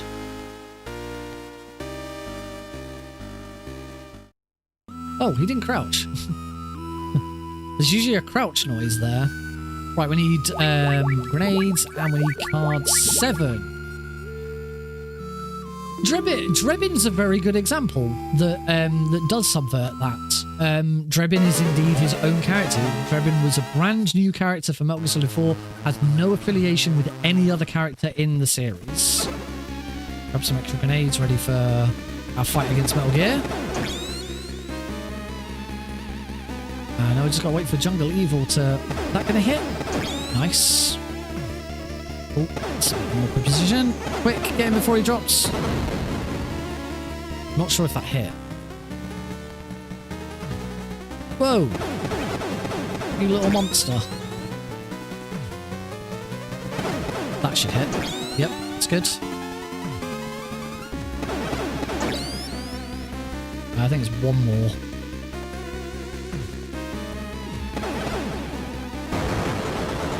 Yep. Lovely. Good fight. That's not time save again. But yeah, I'd say yeah, that's a good example, Drebin. But obviously, Metal Gear Solid 4 was kind of Metal Gear fan game, the musical. You know, Metal Gear Solid 4 absolutely was fan service to a T. So you got things like Eva. Eva shows up as being the leader of the Resistance. Of course it's Eva. It couldn't be a new character. Had to be Eva. I don't think we discussed that news. Mentioned this on Blue Sky and after it hit. As part of the release of Metal Gear Solid 3, Metal Gear Solid Delta, Snake Eater, Konami have been doing this Legacy series look back on Metal Gear Solid 3, and you know, the legacy that MGS3 has had. And as part of that, they sat down with some of the voice actors to sort of have them relive and talk about their experience getting back together, because the voice actors have returned to voice some new lines. Most of the line work is still the original. As far as I'm aware, from what we were told, the dialogue is still the original dialogue from the original recordings, but the actors have returned to do a little bit of extra stuff. So they got 3 of the actors together to have a bit of a chat about their experience of you know, voicing the game originally and what it's like to put back together and stuff like that. And those actors included David Hayter, who obviously plays Snake. I'm going to say Laurie Allen, who voiced the boss, also voiced Joyce Kinney. No, not Joyce Kinney. No, Joyce Kinney was a replacement in Family Guy. Voiced Diane Simmons in Family Guy, and also voices Pearl the Whale in SpongeBob. But the big surprise reveal, and I can't remember her name, was the voice actress for Eva was there. And the voice actress for Eva has never been known until now. It's only finally revealed in this video that was released yesterday. the credit in the game has always been known to be an alias because the actress Minetti something. I can't remember the exact name that she used, but it was always known to be an alias. Suzetta Minette.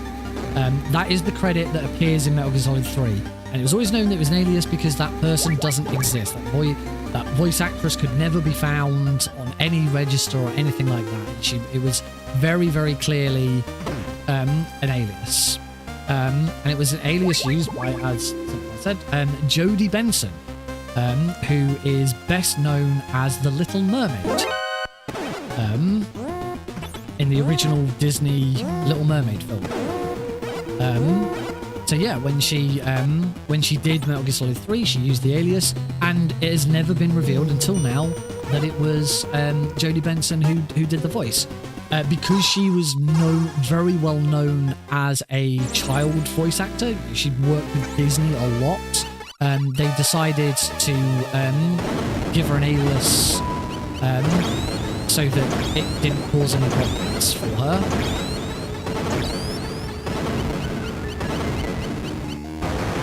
That was not great. We should be okay though. I'll grab spare grenades from the truck again, just to be on the safe side. Actually, I wonder if the grenades in Jungle Evil's room respawn. We've got to go back to Jungle Evil's room now. That's the whole sort of point of this section. The 14 grenades should be in. I don't know how many grenades it takes to kill Metal. 1, 2, 3, 4, 5, 6, 7, 8, 9, 10. 14 might be enough, but I've got to land every single one. I think it's 12. I want to say it's 12, but obviously I've got to make sure I land them.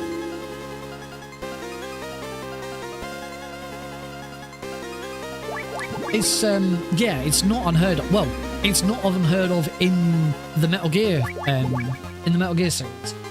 Famously, almost all of the actors in Metal Gear Solid 1, barring David Hayter, all used aliases for their voice acting credits. And that is because at the time, voice acting for a video game was still a relatively new thing, and nobody knew whether there were going to be, if the game was if it was a massive flop, it could have really caused. I didn't want that. I was hoping to punch that guy. If the game was a massive flop, it could have damaged their reputation. They're quite highly, not highly decorated or prolific voice actors, but they were respected voice actors, and it could have been seen as a bit of a disrespectful. It could have had a dampening on them if it had been a massive flop. As it turns out, it was a massive success. Metal Gear Solid 1 was kind of one of the champions of voice acting for video games at the time, and it was I forgot to split, and it was a huge success. But yeah, knowing Jodie Benson's background, it makes complete sense that she used an alias. Say highly prolific within Disney, and yeah, there's there's some things you wanna keep quiet so that you don't But basically, there's an argument that says that parents could see, oh, she voiced this skimpy outfit laden female character in this game, all about guns and shooting and Russia and the Cold War and all that. I'm not sure I really want to watch The Little Mermaid now, because people think like that. It's dumb. People shouldn't have to hide themselves for that kind of reason, but some people will. Is just what they'll do. Oh, it's dumb, but. All the power to her. It's great. It's great that after all this time we finally have the answer. It's been a nice little surprise.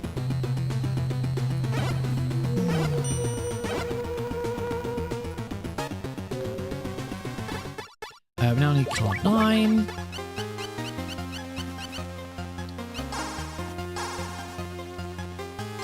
And we're going to go to see Magma. First, we need some mines. There's Magna. He has strangled Dr. Marv to death because he was jealous of his success after he was cast out of the scientific world following the events of Metal Gear 1. This is what we learn from Holly right now. So we're going to have to kill him. He's going to try and kill us first, though. 1, 2, 3, 4. Come around.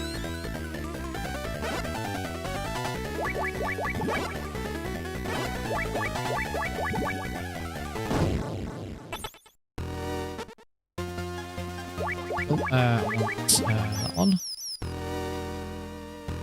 Yeah, cheese. Light green. Never remember which order they are in. I know the brown one's chocolate. The yellow, this one, I should remember, this one's yellow and it's got cheese in it. The green one's green and got beans in. This one's not light green, it's yellow. What a tank.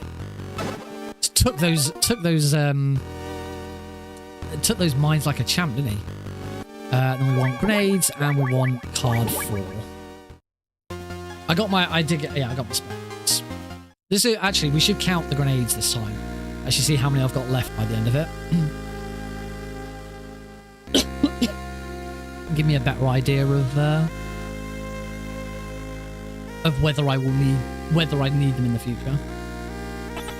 Oh, Snake! Whee! And flop. Let's go fight Metal Gear. Da, da, da. And, flashing light warning, folks. It's very flashy. There he is. Metal Gear D. We actually get to fight it this time, as opposed to Metal Gear 1, where you just plant C4. 1, 2, 3. 1, 2, 3, 4, 7, 8, 9, 10, 11. It's 11. There you go. I only need 11 grenades to beat Metal Gear. That's useful for the future. I did not need those grenades in the end. That is a circle now, isn't it? That is a green split because that is a green split, not a red split, because I split badly for Madnar in the first run. Right, Grey Fox time. And he's dead.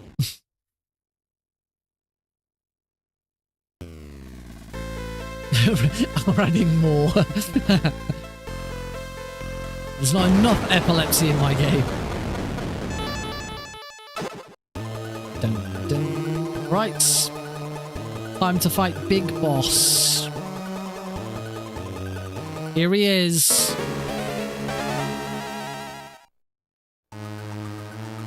It's funny how in Metal Gear Solid, Snake talks about the fact that Big Boss suggested he might be his father. We never hear that in the game. Never discussed. Ow. Come on, Dad. No. Avoid. Going. No. Done it again, haven't I? This one. I did this the other day. My everlasting quest to not pick up card 6, I keep forgetting that is where card 2 is. Now I want the ration. I want card 3.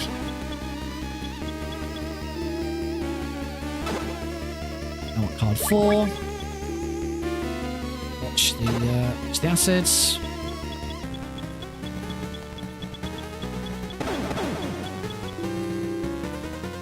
Watch the acid.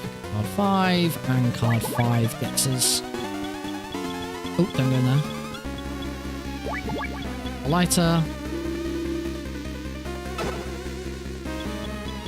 Where is he?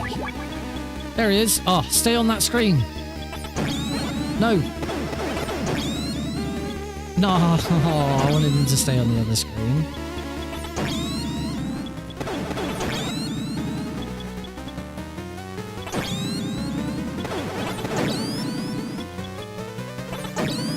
There we go. Big boss is dead. Definitely 100% dead. He's not going to come back in Metal Gear Solid 4. Probably. Oh, it is over. Except not really. How many times does this guy die? I mean, if you watch any of my runs in Metal Gear Solid 3, a lot. Let's get out of here. No, Holly. I mean, God. I mean, Holly. Or is he?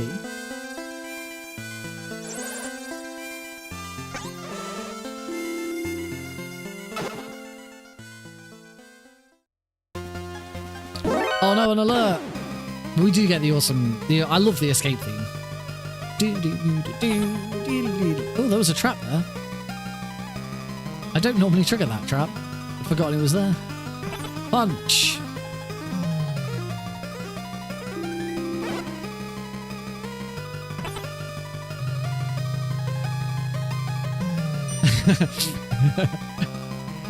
That line, or is he, couldn't be applied to so many lines. 95% of them applicable to Ocelot.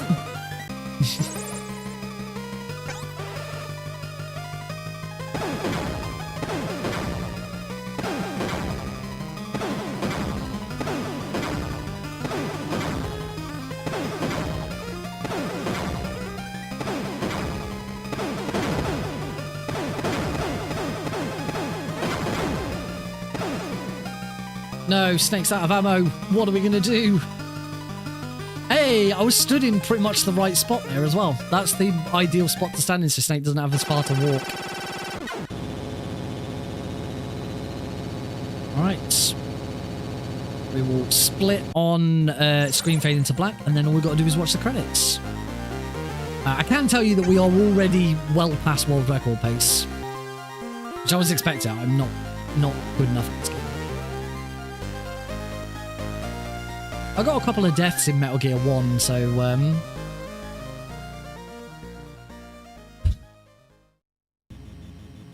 I should probably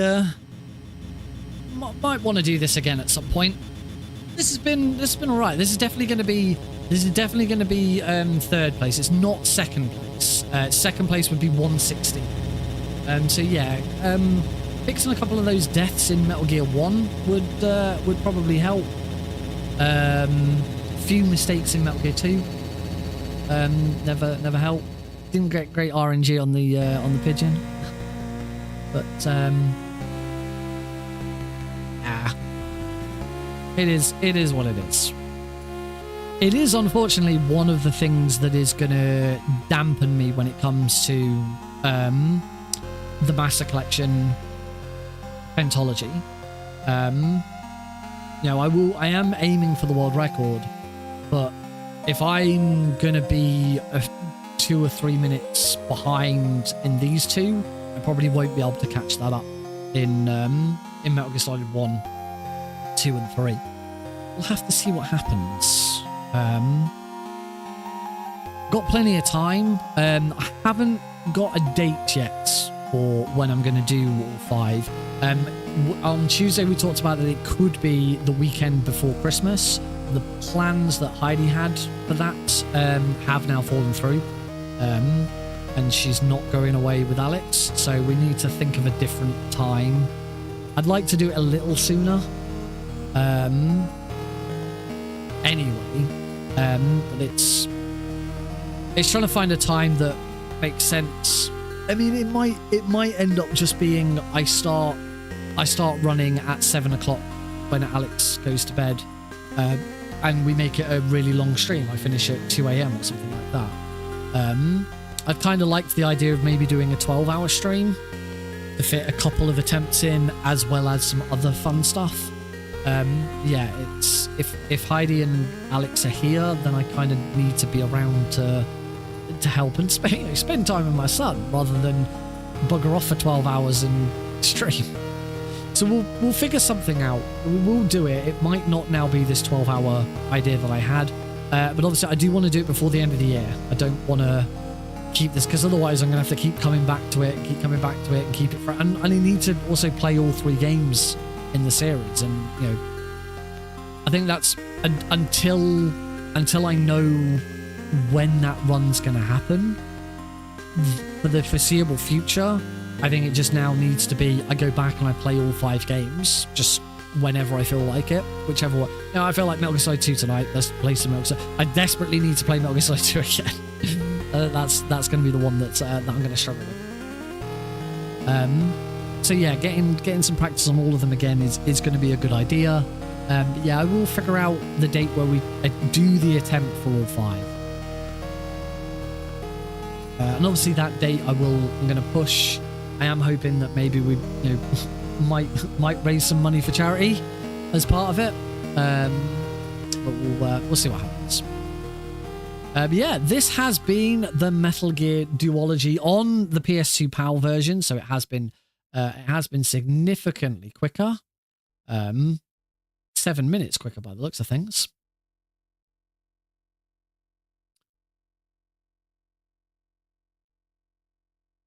They put the MSX cartridge in, and you can see that it says Keo Marv in reverse, where it says VRAM. It's written backwards.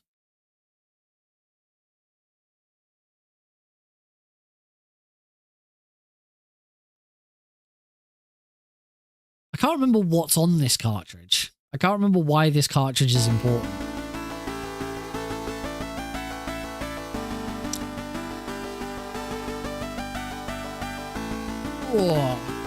I think these credits about 2 minutes or something like that, so I think this is going to be like a 126.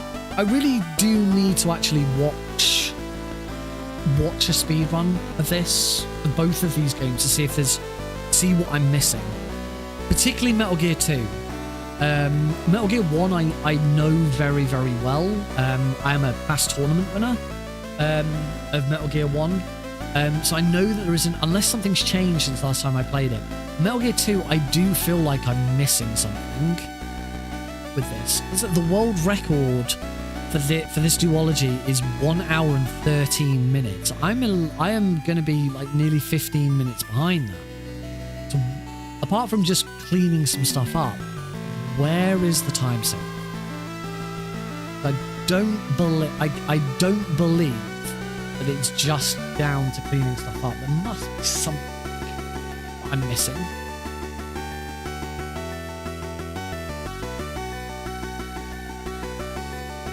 We might stick with this for another stream. Yeah, I might do this on. Might do this again on Tuesday. Don't know. The other thing I do want to do is on Halloween I started running. I do my first ever casual run of the Resident Evil 2 remake. It was really good. People really enjoyed it. I really enjoyed it. So I would like to go back and carry on that casual playthrough. So that might sort of be the foreseeable future until we get this thing done. Here we go. Final time of 1 hour, 25 minutes and 51 seconds. We did have a game swap time of 12 seconds. So knock off 12 seconds from that.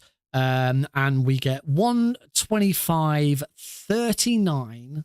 Okay, 1:25:39 is our final time. I'm gonna grab myself a screenshot of that. Way. So yeah, that is my PB for these 2 games back to back. So this is 3rd place by just over 9 minutes behind. As I say, I really should watch another run of this to see what I'm missing, if anything. Thank you, Jack. It's very kind of you. Welcome to the stream. Yeah. I will work out what I want to do with this. Let's say might come back to this on Tuesday, do a little bit more of it, but we'll see. But yeah, certainly for the foreseeable future, until we've done all 5 games back to back for that bonus stream, I'm going to do a mixture of just practicing these 5 games, whichever one I feel like, and we'll continue with the casual playthrough of Resident Evil 2. Capiche? Sound good? Right. Let's see who we are going to raid, because that is going to be the end of tonight's stream. Thank you all very much for joining in. I hope you've had fun. Let's switch over to the big one. Yeah. I can't really think of anything else that I need to mention or anything like that. You know, hope you're all having fun. I hope you're all good. If you're obviously disappointed about Tuesday, I don't even live in America. But yeah, if you are worried, if you are scared, however you're feeling, if I'm always there for a chat if anyone wants it. And as I said at the very start of the stream, over the next 4 years, I will do everything that I can to support those people who are going to be made vulnerable by this big decision. And I'll continue to support marathons, get involved where I can. I'm hoping that I have opportunities that come up for me to do more, do bigger things, and help people. In the meantime, of course, I am still raising money for City Essential UK to help displaced people here in the UK. You can type !charity into the stream. There's links down below in the description and the panels below, depending on where you're watching. Yeah, take care of each other. Always look for love. Never look for hate. That's where I feel like a lot of this has come from. And speaking of love, we're going to pass on the love to OG Happy Dudes playing Metal Gear Solid 1. Happy Dude did suggest that they might be learning Metal Gear Solid 1. Oh, his stream's ended. Stream's ended. Never mind. Damn it. I'm glad I checked that before before we went over. Broken Hyperlink is presumably running something Sonic related. Yes. Day 6 of the Sonic Java Extravaganza. Broken Hyperlink is a Sonic speedrunner. And I've gotten to see a lot of Broken Hyperlink's speedruns through various speedrun marathons. And they're very well known for doing these Sonic Java games, like phone games, like Sonic at the Olympic Games, and they're currently running Sonic the Hedgehog Golf. So yeah, we'll give them a raid. And obviously, if you're watching on YouTube, there is no raid. We don't do that here. No, my raid button isn't working. Let me do this manually then. So yeah, give him some love. Say hi. And I will see. I am ending right now. I actually just went to look to raid you. I was going to raid you. Has that raid gone through? I get the feeling that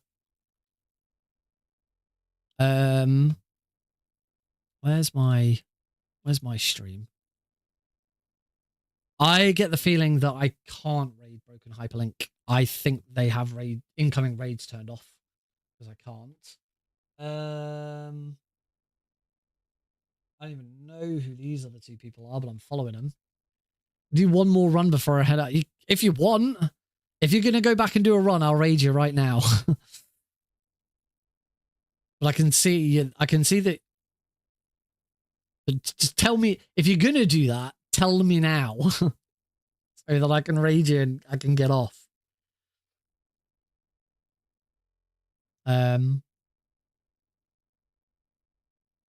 Wait. Happy Dude set up now. All right, we are gonna raid Happy Dude. There we go. Raiding Happy Dude. Oh wow. And that is how we force Happy Dude to play more Metal Gear Solid. All right, thank you all very much for joining in. Go and give Happy Dude some love. Happy Dude is deliberately extending their stream so that we can watch it. If that doesn't deserve a follow, I don't know what does. I will see you on Tuesday, unless there is unless I decide to stream over the weekend. I don't know yet. But yes, we'll see you on Tuesday if not. Bye all.